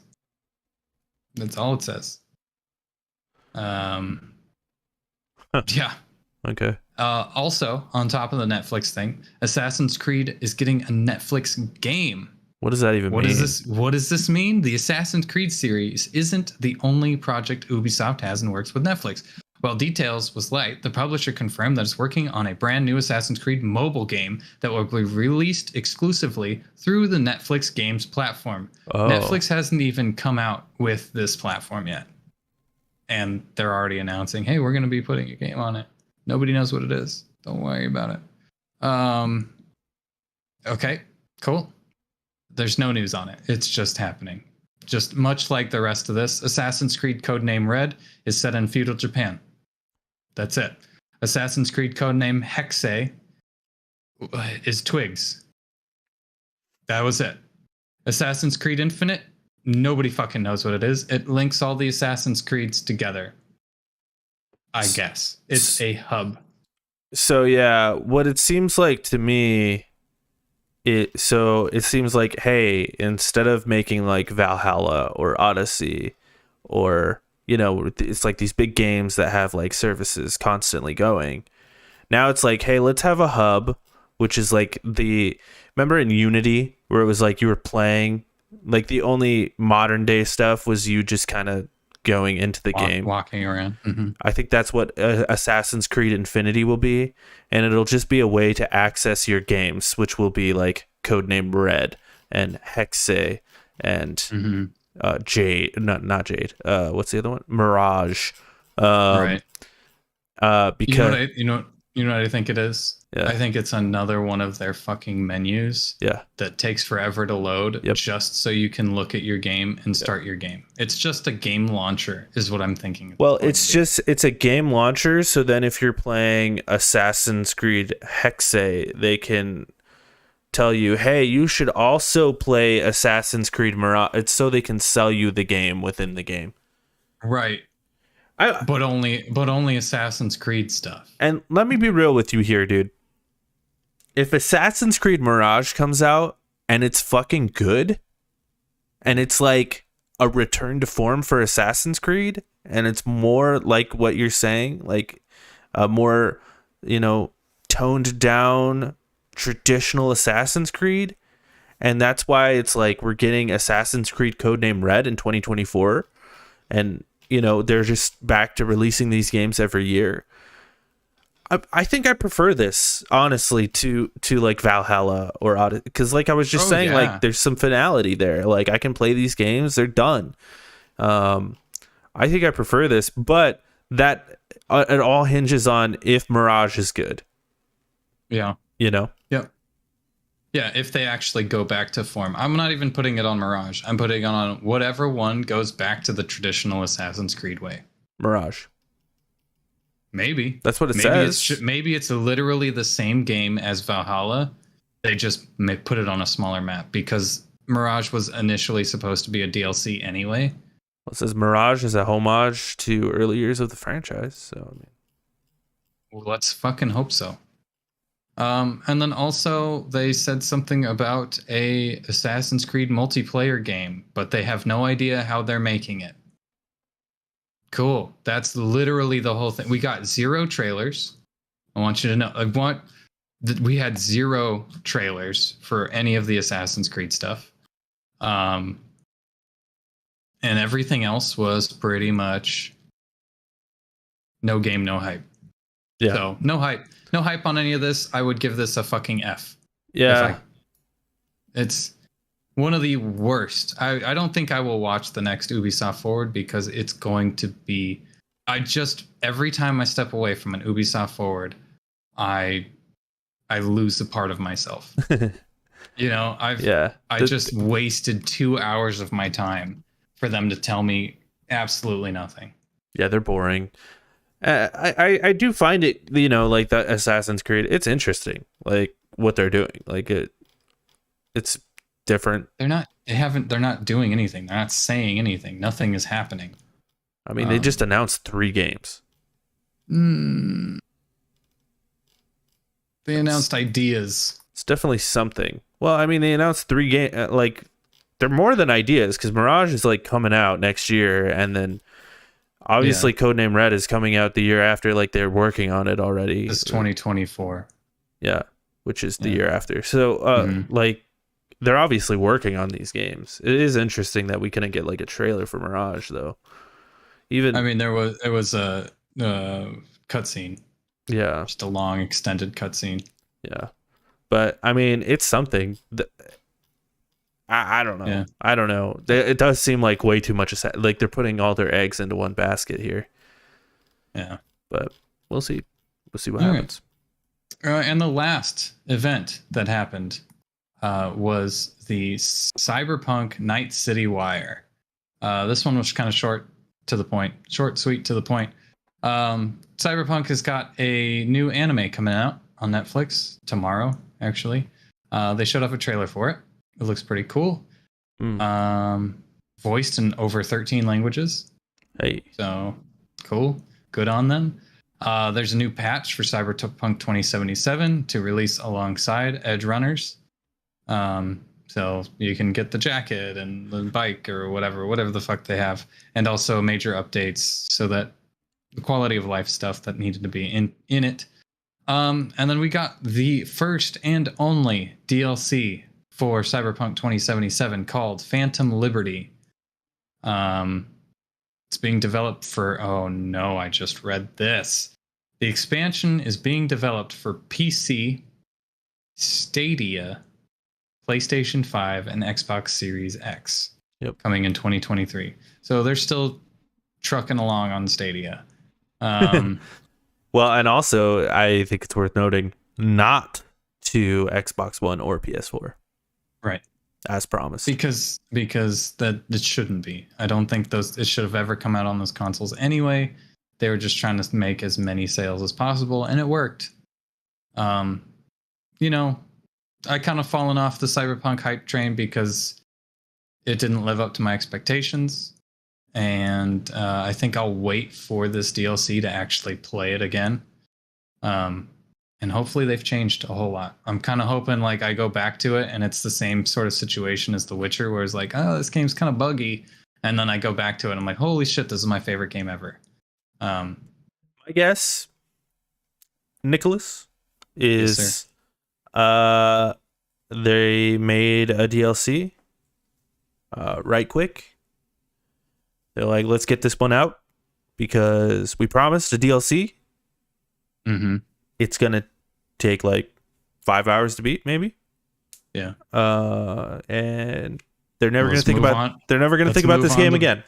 Yeah, let's move on to the next thing. That was such a big failure. Let's actually focus on something else. Like, I'm surprised they're even doing a DLC, but I think they're doing it just because they're like, we don't need more hate. So, like, let's just do one DLC.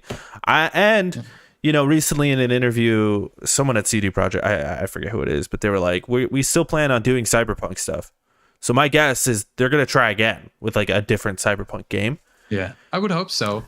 Hopefully in third person this time. That's what I'm saying. It better be. That's what they lost. I could have told you years ago when they announced this game was going to be in first person.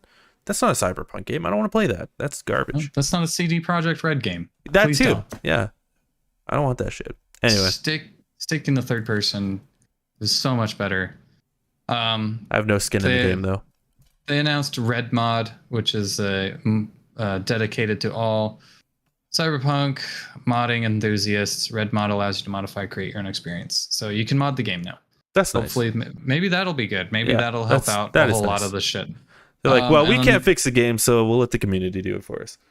And then they released a really bad, then they released a really bad smartphone game called Roach Race, which is also in Cyberpunk 2077. Yeah, and that's it.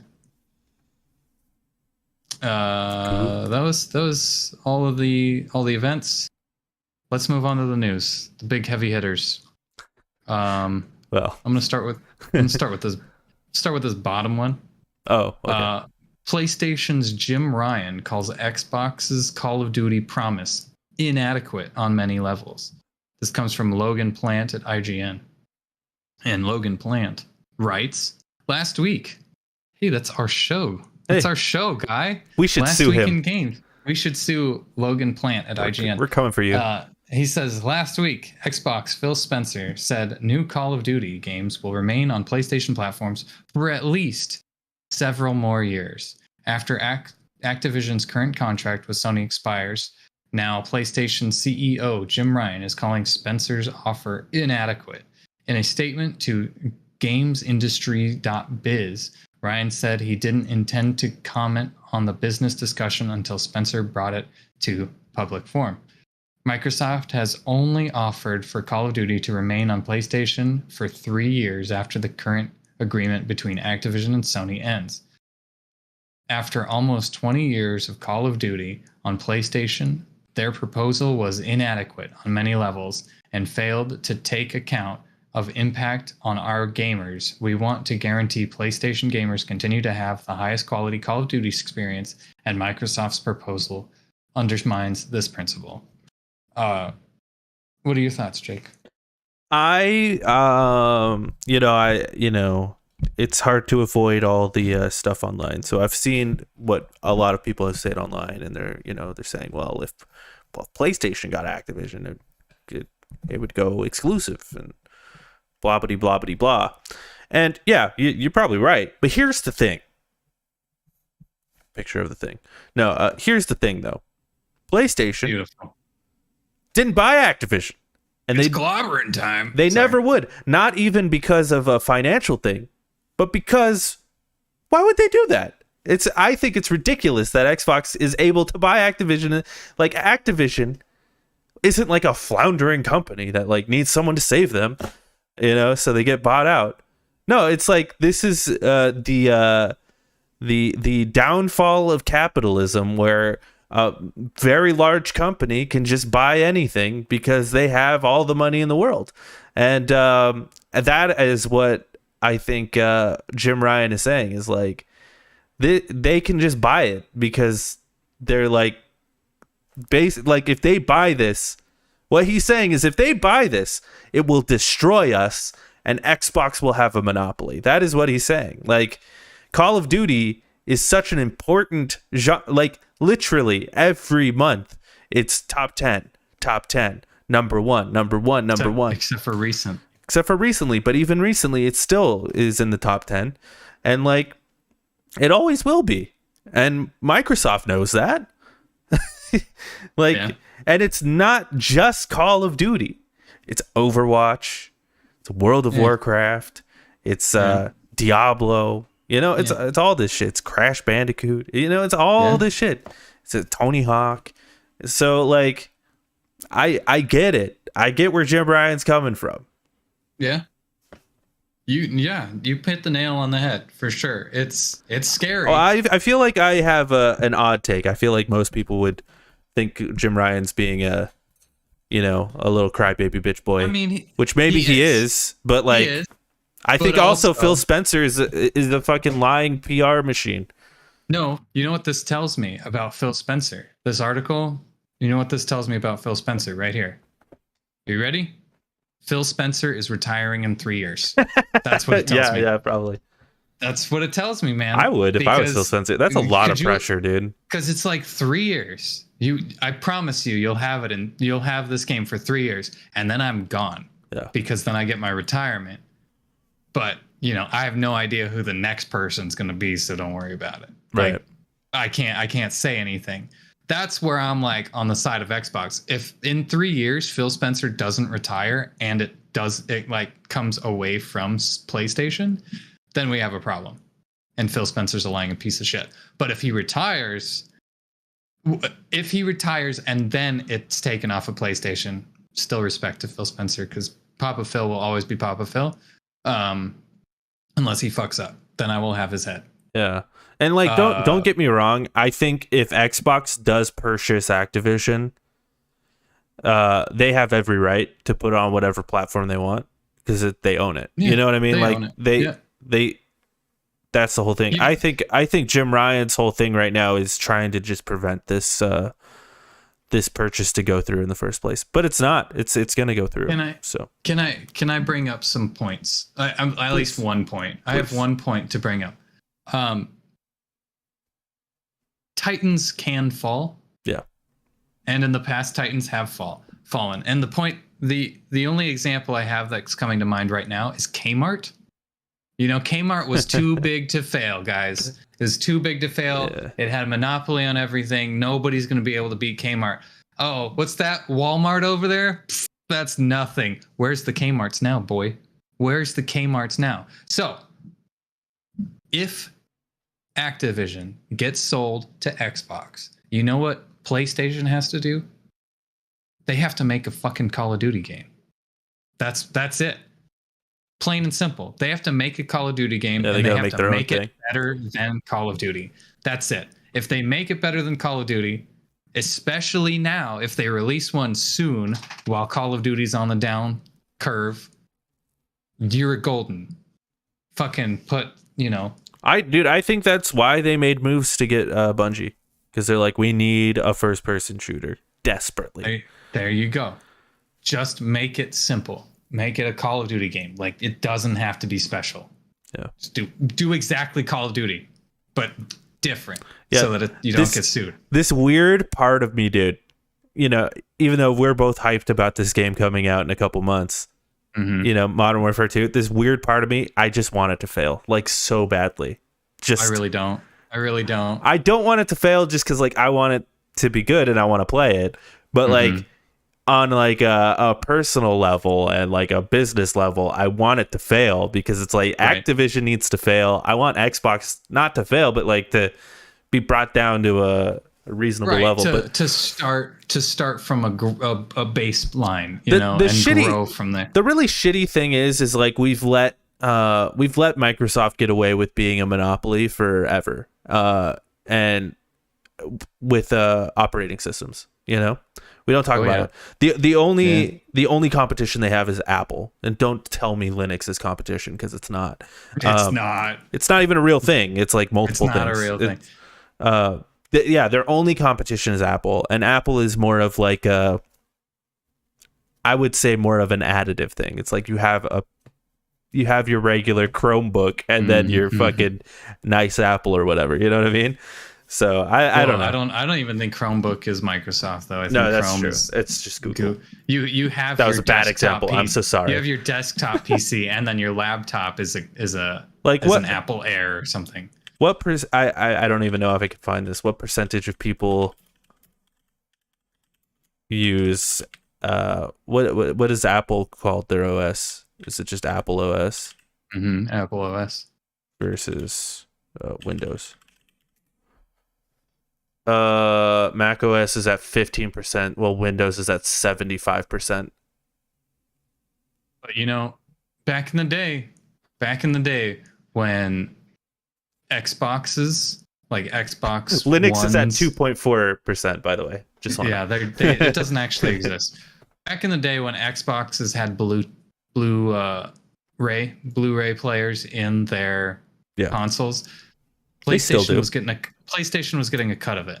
They still do. Yeah. You know, so there's a monopoly on Blu-ray players because Sony fucking owns all Blu-ray. That's a Sony property, is Blu-ray. But it's just like, I don't know. I mean, you're right, but like Blu-ray is not important, and also like a dead platform. Oh, okay. It's okay to own something that's not important and very, you know, extremely. No, I mean, you're right, and it did have competition there for a minute, you know, with the HD DVDs and but Blu-ray just sort of won that battle. But like, you know, how long did that last? Like less than 10 years. Blu-ray, like no one gives a shit about Blu-ray. Well, I mean, now that streaming's out, exactly. Yeah. But still, everything comes with a Blu-ray now. You get any console, it's got a Blu-ray in it. No, unless you buy. I think this is the last generation that's going to happen. Right. I think you're absolutely right. Yeah. So that's another reason Sony should be scared. But you know, you brought up Halo, or Bungie. Sorry, you brought up Bungie. Yeah. And I think Bungie would be their best bet into combating this. Just to bring it back. Best bet into combating this for sure, first person shooter nonsense that we've got going on. And speaking of Bungie, we've got some big news. We got some big news, and probably the reason Halo fucking sucks. You think this is the reason, huh? This is the reason, and it comes straight from the horse's mouth. Bonnie Ross, who is the head of 343 Industries, is leaving the company. And she wrote herself on Twitter, and her Twitter says, "While I had hoped to stay with Halo until we released the winter update, I'm letting you all know that I will be leaving 343 and attending to a family medical issue. I'm incredibly proud of the work everyone at 343 Industries has done with Halo Infinite, the Master Chief Collection, the Halo television series, and so much more. It's been an honor to serve alongside the team for the last 15 years and to be part of the universe that I love. Thank you to everyone in the Halo community for your support. Halo's future is bright. I cannot wait for you to experience what we have in store and cheer alongside as a fan at the Halo World Championship in October." That's it, man. 343. They're going to turn it around. Now that she's gone, you think? Now that she's gone. She was dealing. Okay. No shot. Not that she's like bad at what she does, but she's bad at what she does because she let her personal life get involved with her work life. Right. So obviously it's affected her. And she knows it. I don't know, so man. She's leaving the company. Hold on. I mean, we don't know what the family medical issue is. It doesn't matter what it is. It does. I mean, because like no, we got to take a. You can't give No, every cancer listen, patient. Listen, because like it reminds me of like when Zack Snyder left Justice League, and he left because his daughter committed suicide. You know, like it could be something like that where it's like, I am going through some very serious shit right now. I mean, hell, she could even have cancer or something. It's like, I wanted to stay until this release, but shit's getting out of whack. My husband's dying, and I just want to spend time with my husband. You know, like we don't know what it is. So I don't want to make any sort of assumptions like that. But what I'm saying, I'm not saying it's not a traumatic thing for her. I'm saying she should have done it before. And I'm saying it's directly her fault that Halo Infinite sucks. I don't think because so. She's been letting this affect her work life thing, and she's been slacking at work. And now she's like, shit, it's really, somebody came up and went, hey, you know, you probably should you should probably leave because we got this. We're just kind of waiting for you to give the okay. And now that she's gone, now shit'll start to happen. Just watch. I mean, just watch. We'll see. If you're right, you're right. If you're right, you're right. But because like a heart goes out to anybody dealing with any fucking family issues, right? It sucks. But once it starts affecting your work, and your work affects millions of people, then you need to step down. Like Putin's health is fucking crazy, and he's affecting millions of people. He needs to step down. Okay, well, hear me out. Okay, I mean, she is the head of 343 for sure. Mm-hmm. Yeah, but you know they've got people above them too. You know, like I can't help but feel like she had planned on leaving anyway because 343 is a sinking ship, and she's like, I need to get the fuck out of here anyway. But like I don't know if it's all her fault, you know, like it seems like all of Microsoft is kind of fucked, you know, not just 343. So I have no clue. I'm not going to make any sort of assumptions either. I have no idea what this medical emergency is. We don't know if it just started when she has this medical issue or if it's been going on forever. I don't know. I can't make any sort of assumptions like that. So, you know, I say all that in jest. Well, yeah, to a certain degree. To a certain degree. Especially when I say it's all her fucking fault. And well, yeah, obviously. And as soon as she's gone, it'll start to change. But if it starts to change, just you fucking watch. I told you so. I mean, like, you could be right, though. Like, it could have been her fault.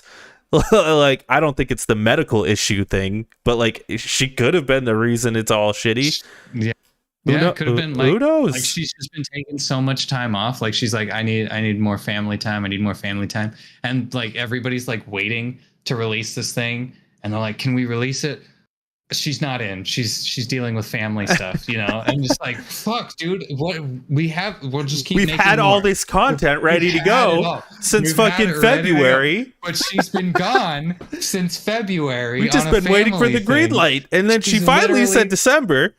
Yeah, like I imagine it's one of those like no call no shows where she's just like doesn't show up, and it's like, well, I guess she's doing really bad, and then like we'll keep her on for a while, and then she finally sends a text like, hey, I have to retire, or I have to quit. Yeah, and you're like, what the fuck, dude? You could have done that like years ago. Yeah, and we would have found somebody else, but we were saving your spot. You fucking anyway.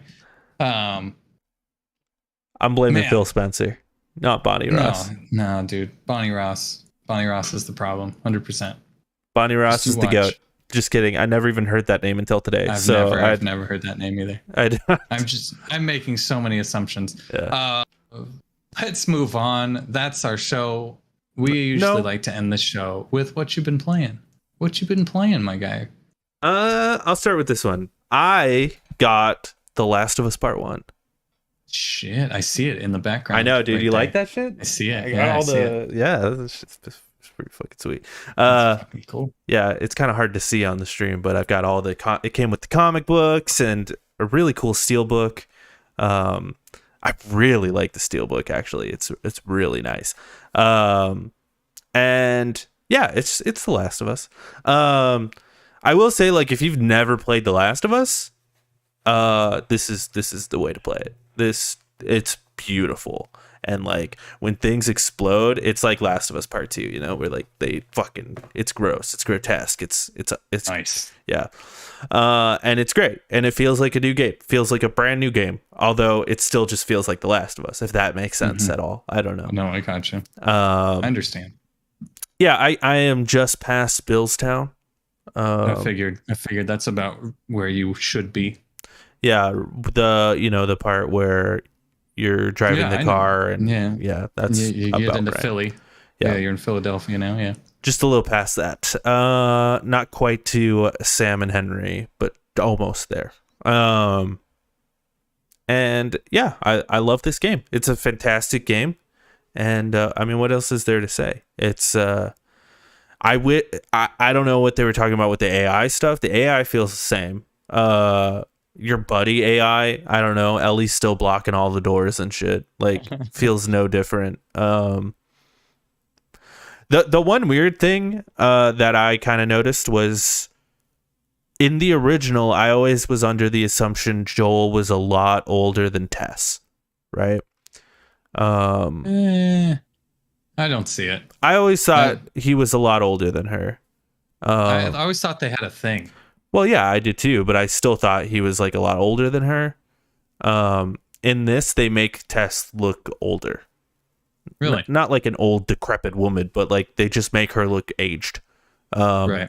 And it's not necessarily a bad thing. It looks phenomenal. It's crazy. And it actually made me appreciate her performance a bit more. But it does recontextualize the game in a weird way, where in my original interpretation was Joel was constantly looking for a replacement for his daughter, but he couldn't admit it. So like Tess was that, and then Ellie was that.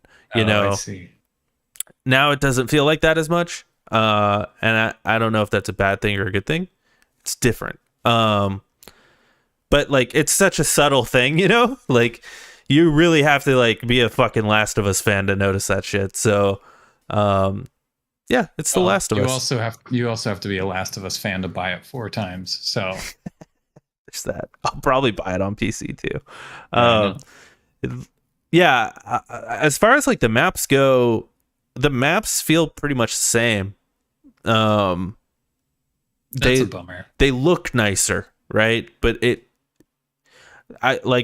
I played it on Grounded twice, and it's like I remember these maps, So yeah, yeah. But ultimately, it's The Last of Us, and I love it, and I will beat this game again.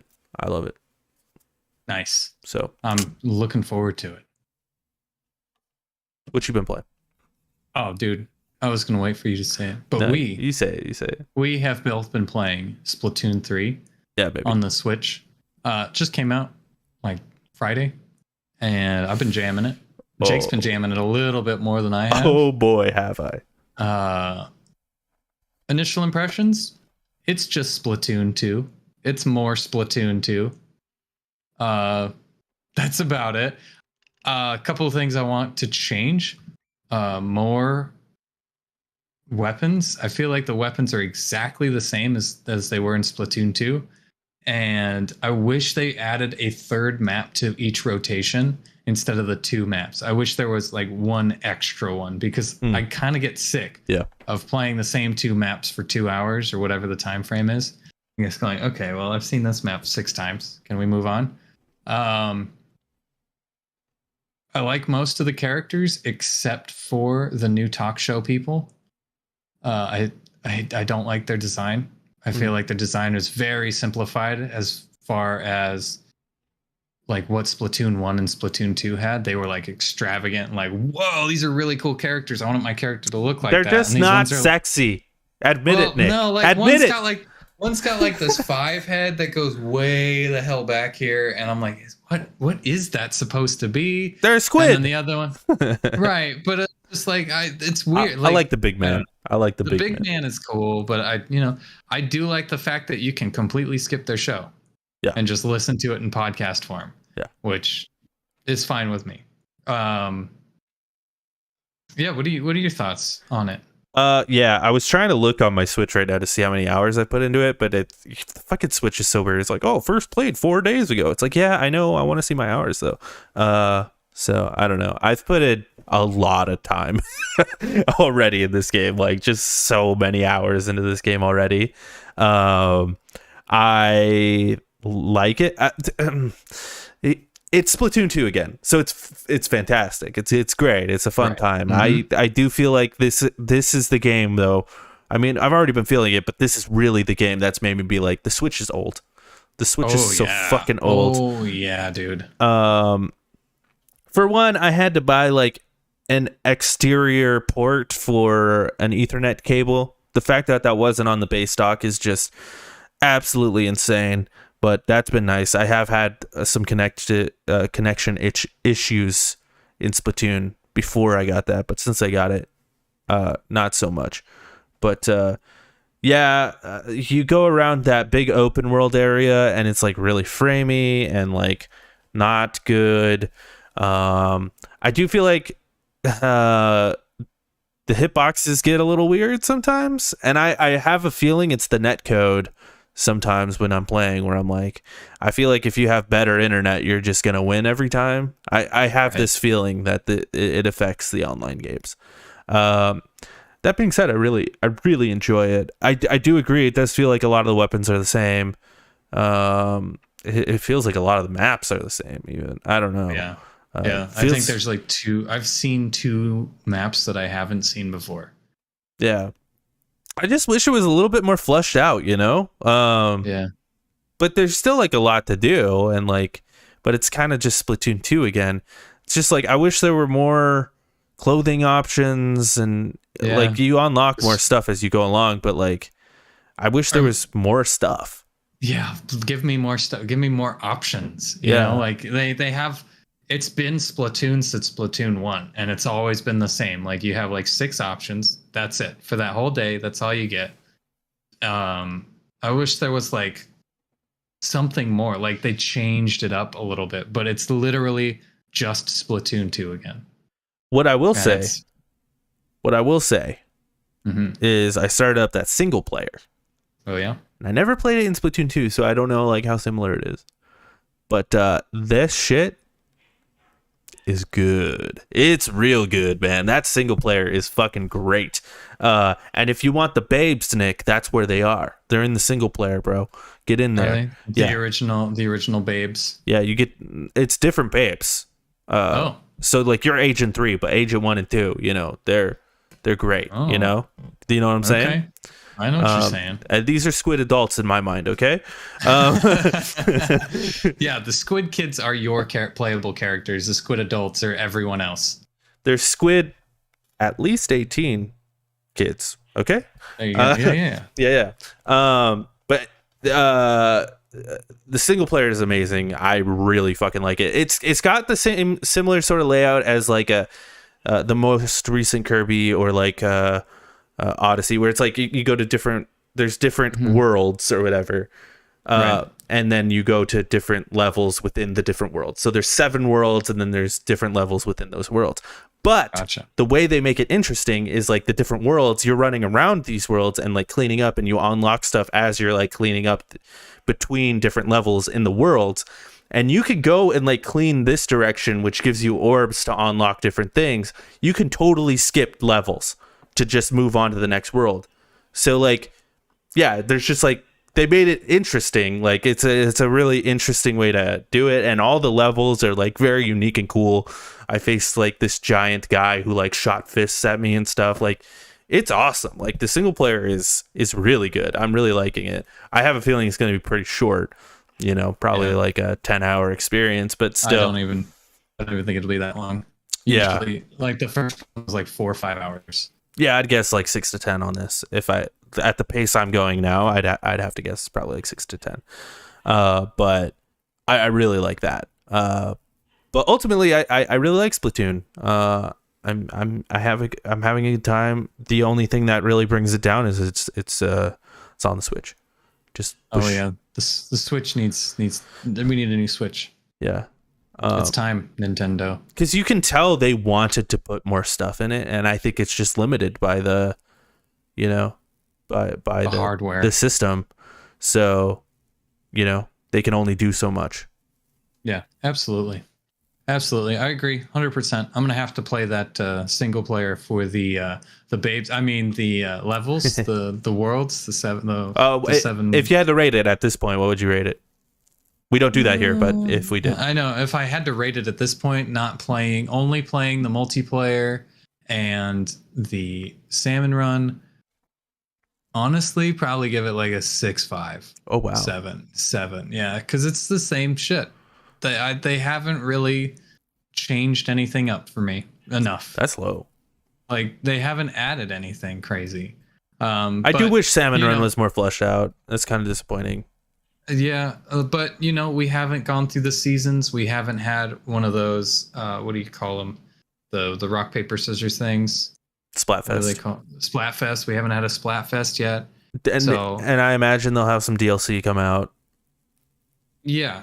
Well, DLC or even just more shit, maybe events and stuff like that. Well, there was DLC for 2, so you know. Yeah, which added the Octolings, and we got Octolings, which is cool, but I'm partial to squids.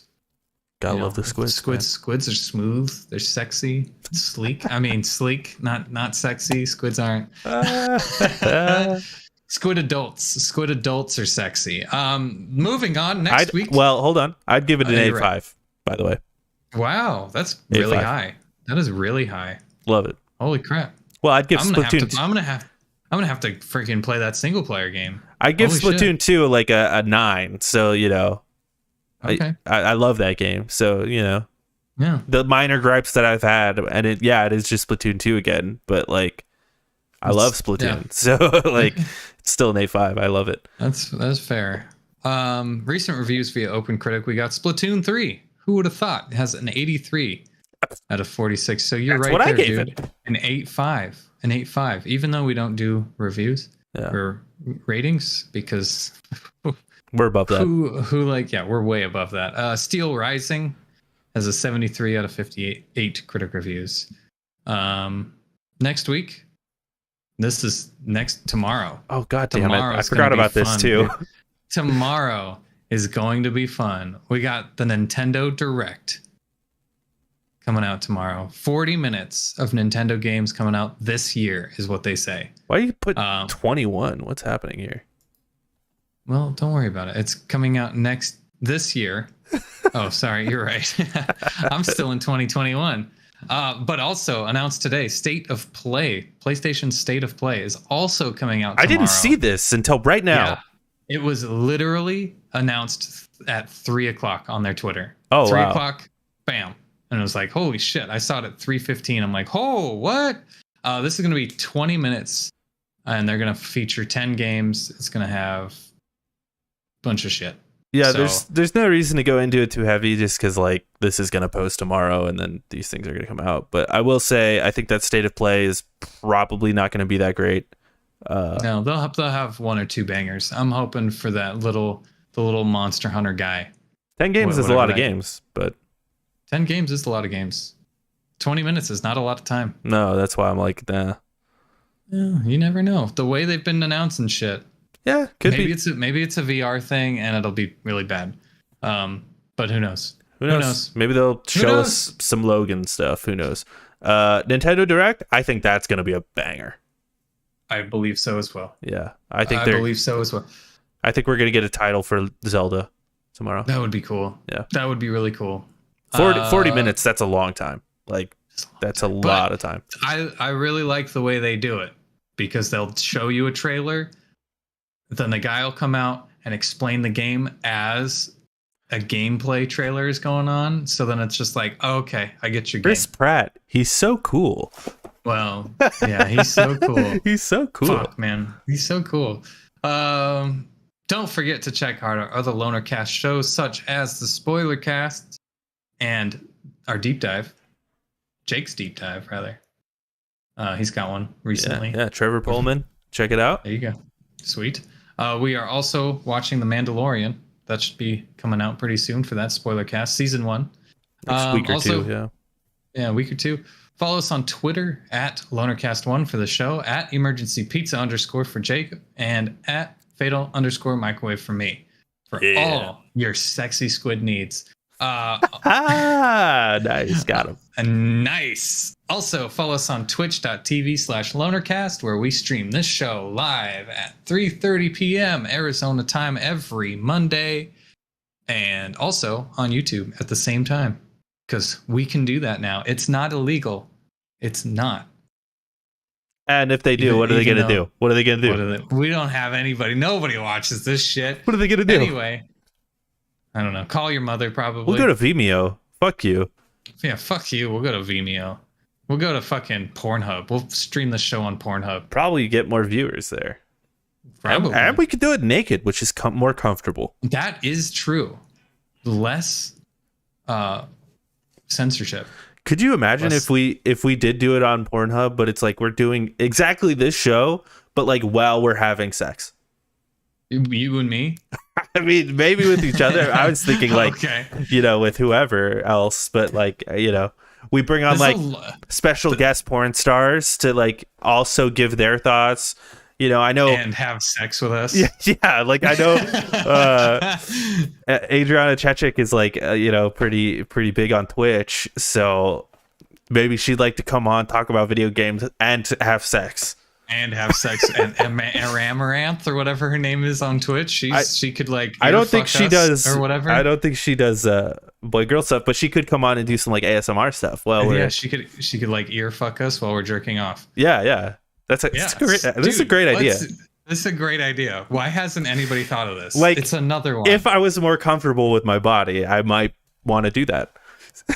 Well, if I could last longer than 30 seconds. Oh, wow. Yeah. I might want to do that. Because an hour, that's pushing it. Yeah. You're also like engaged, so that might make it complicated. I'm also like 6 foot tall. So that's not a bad thing. I don't know. You think it's bad for like camera angles or? I just look spidery. Oh. I'm a spidery I man. think people like that. That's fine. I don't know. Thanks for watching, everybody. Don't forget to share this to your mom. I'm sure she'd want to. She'd love that last bit. She would love to join us on our next adventure. Yes. In the Lonercast. Oh yeah. We need guests. So invite your mom to our Lonercast show on Pornhub. Send her your deets. Send us her deets so that we can get in contact with her and see if she'd like to have sex with us while we do the show. Thanks for watching. Yes. Take care, everybody. Hey. Good shit. Yeah, we went pretty long on that one. That's okay. I liked it. It's good. We went an hour and a half. Yeah. No big deal. Spent like 40 hours on the Queen, so. Spent like 40 hours on the Queen, 40 hours on Velma. calling the police. I liked it though. It went well. Yes. Boy. Yes. I didn't know about that state of play. That's interesting. Yeah, dude. Fucking what time? Sick. What time is that at? Let's see. It's at 3. Oh, what time is the thing is at 7 the tomorrow. Nintendo's at like 7 a.m. Yeah. Yeah. Here we go. Let's see. Oh, let me read this tweet. State of play tomorrow. We'll have some great updates from our amazing Japanese partners and developers all around the world. Expect about 20 minutes covering 10 upcoming games. Yo, Final Fantasy would be cool. That would be cool. I want to see more about that because that's the first time I've seen a Final Fantasy game where I'm like, I want to play that shit. Those like big fucking monster thingies. It's like, ooh, that looks cool. It seems edgier, and not in like edgy emo boy sort of way. Like it seems like actually a bit more edgy this time around. So I'm super intrigued by the new Final Fantasy.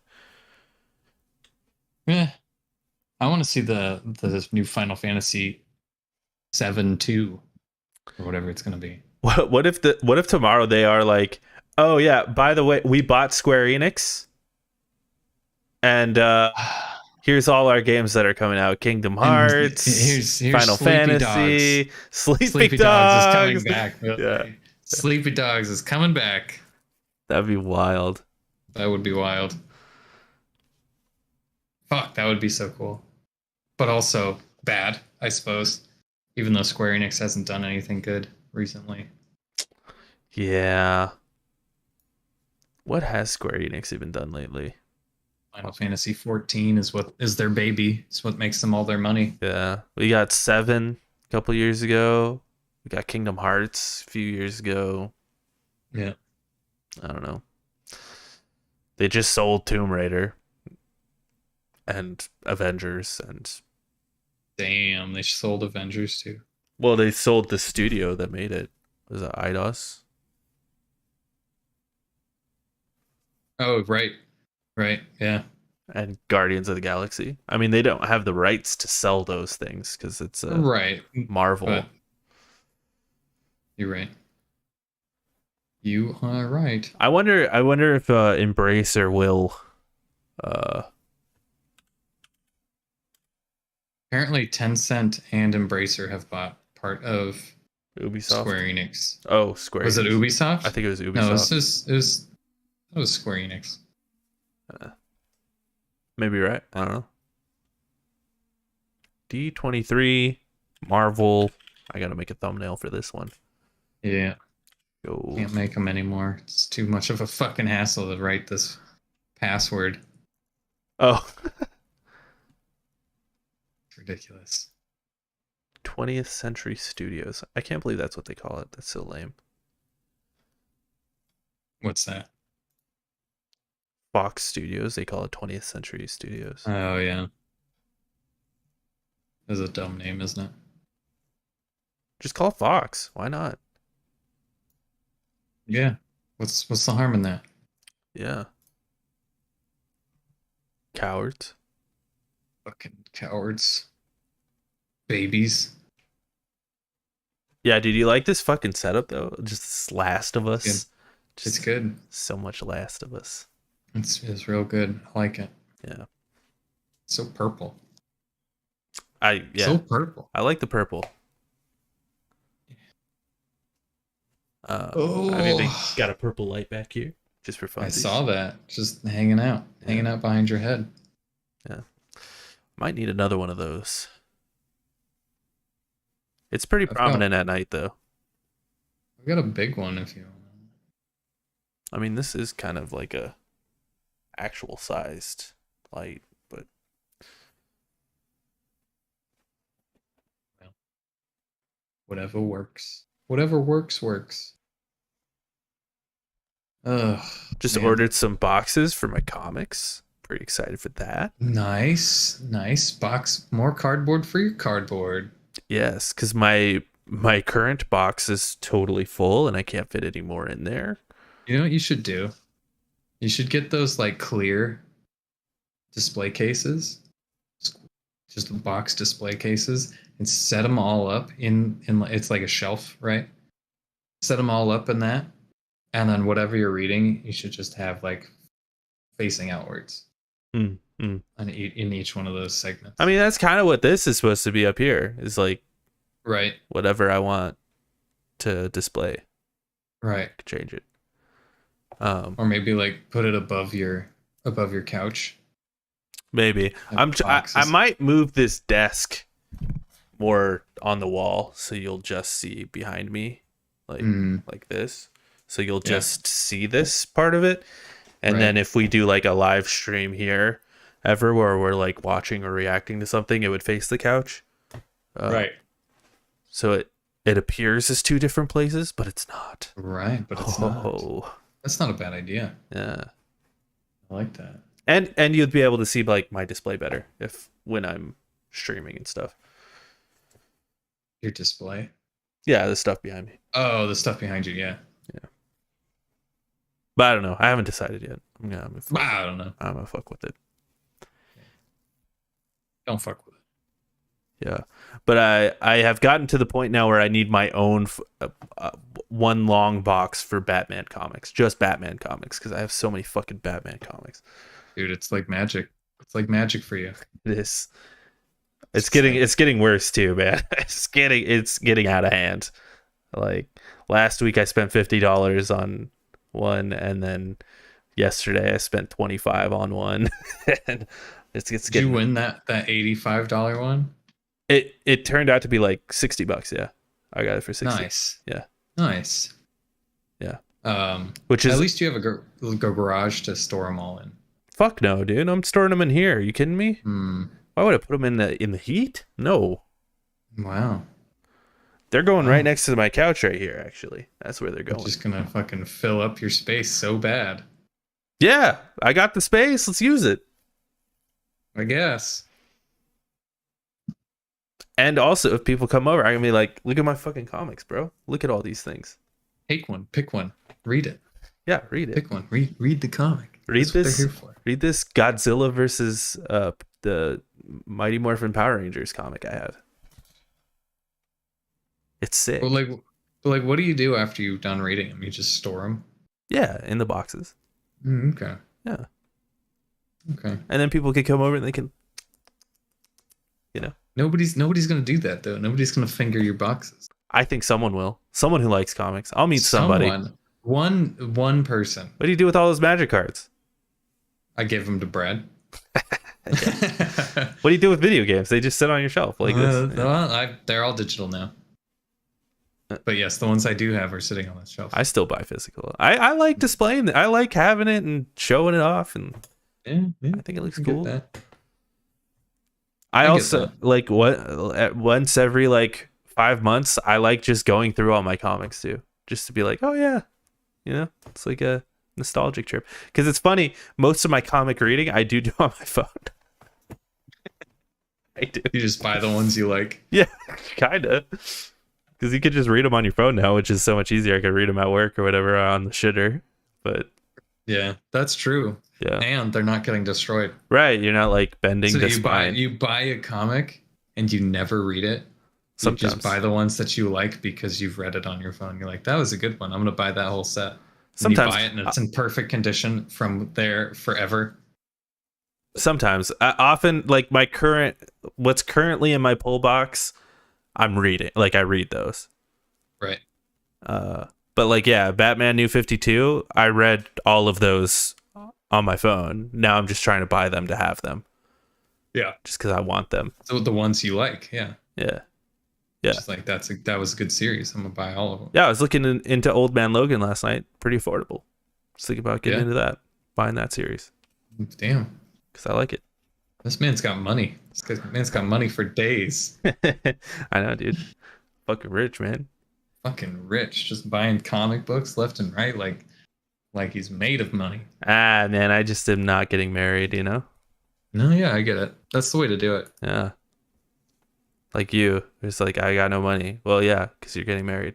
It's expensive. Well, I have a house. You got a house? I don't have a house. Yeah, that's true. That's the only way I have a house is because I'm getting married. Yeah, you got that dual income. It's a dual income. You can't live without a dual income. And I mean, even me, I got a roommate, you know? Yeah. Technically dual income, but you're not marrying your sister, so. I'd hope not. Well, you could. Maybe. Not in this state. Not in this state? Not in this state. Like Georgia, maybe? I don't know. Yeah, we're thinking about going there. Just kidding. You're gonna marry your gay sister. Yeah, my lesbian sister. Beautiful. Yeah. I don't know, man. I like the culture, you know? The comic book culture. No, man, I get it. And by culture, I mean like, you know, sweaty dudes with pimples and and no future. Yeah. So when are we going to San Diego Comic-Con? Dude, that'd be so fun. Be so fun. It would be. There's so many fucking people there. Yeah, I'd love to go. I'm excited for Phoenix Comic Con again. I want to go to fucking New York Comic Con again. That's what I want to do. Ooh yeah, that'd be cool. That's a great time. You've seen Phoenix Comic Con. Now imagine Phoenix Comic Con, but like times 10. Mm-hmm, mm-hmm. Like there's a basement that is like that. Take that entire basement of the convention center in Phoenix, and it's now all artist alley. So it's just everybody's like local bullshit. First floor is all the like, you know, knickknacks, comic books, tchotchkes, things, snacks and whatnot. It's where everybody hangs out. There's an outside place that is just all cars, vehicles, taco That's trucks, whole bunch of shit. Just relate cars and shit that goes outside related to everything, like big, huge cosplayers. And then there's a top floor, and I didn't even get to go on the top floor. So, you know, it's massive. I was there for a day, and I didn't get to see any of it. Well, like Phoenix didn't even use all of its space last year. I know. It didn't even use the top convention center space. Crazy. Well, I mean, it was after COVID.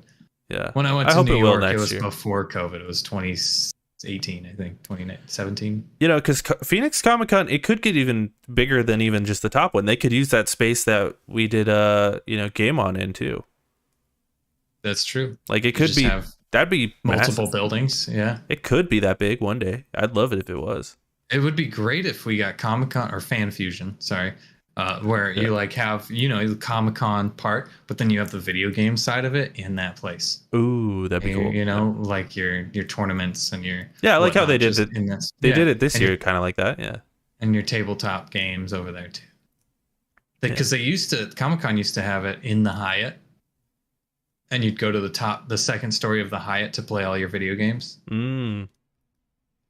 That's kind of like where you hung out to get away from like people. It's like when we went to PAX, and all the tabletop stuff was in the hotel across the street. Yeah, exactly.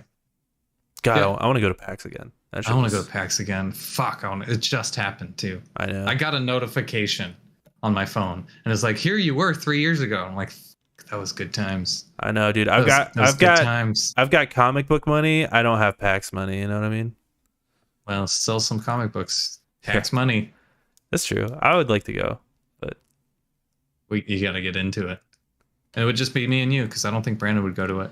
Yeah, it's kind of a big chunk of change for him. But we could go to fucking Gamescom. Could do that. Tokyo Game Show. Ooh. I like that. Ooh, that's it. Tokyo Game Show. Yeah, I like that even better. Mm-hmm. When is that? That's happening. That usually happens like April, I want to say. February. No, I think that's happening like next week. No, I'm looking it up. When? Well, now I'm looking. Oh my god! I'm trying to top on my laptop with my PC's keyboard. When? September 15th. Dude, yeah, I told you. Fuck. Holy shit. 15th to the 18th. What the fuck? Wow. That's this week. That is Thursday. Fuck. Start the stream back up. We got to announce this. I haven't ended the stream. This has all been streamed. So damn. We got the Tokyo Game Show going from September 15th to September 18th of this year.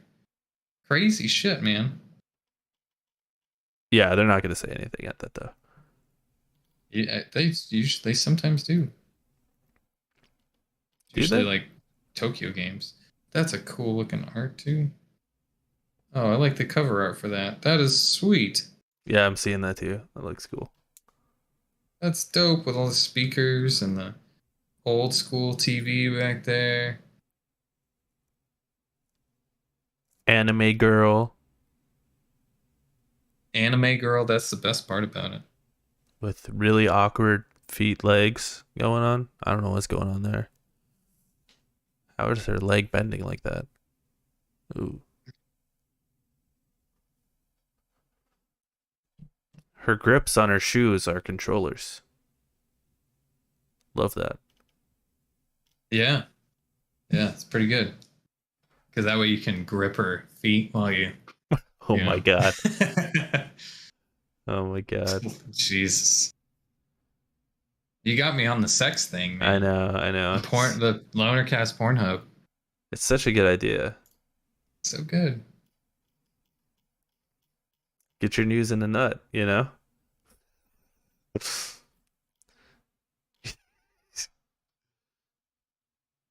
The nutting news. News Today news. today is the anal special, and you're like doing anal, and you're like, so anyway, the queen is dead. It's Tuesday. That means anal. We're doing BDSM in honor of the queen. That's pretty good. I like that. She liked to control people, and today I'm dominating people. So I gotta go pick up Danielle. She's at her parents' house. all right, it's been real. It's been real. It was fun today. Yes, very long, but that's okay. It's all right. Peace out, Girl Scout. Peace out. Chat. No one's here. No one's in chat, right? That's fine. We're leaving.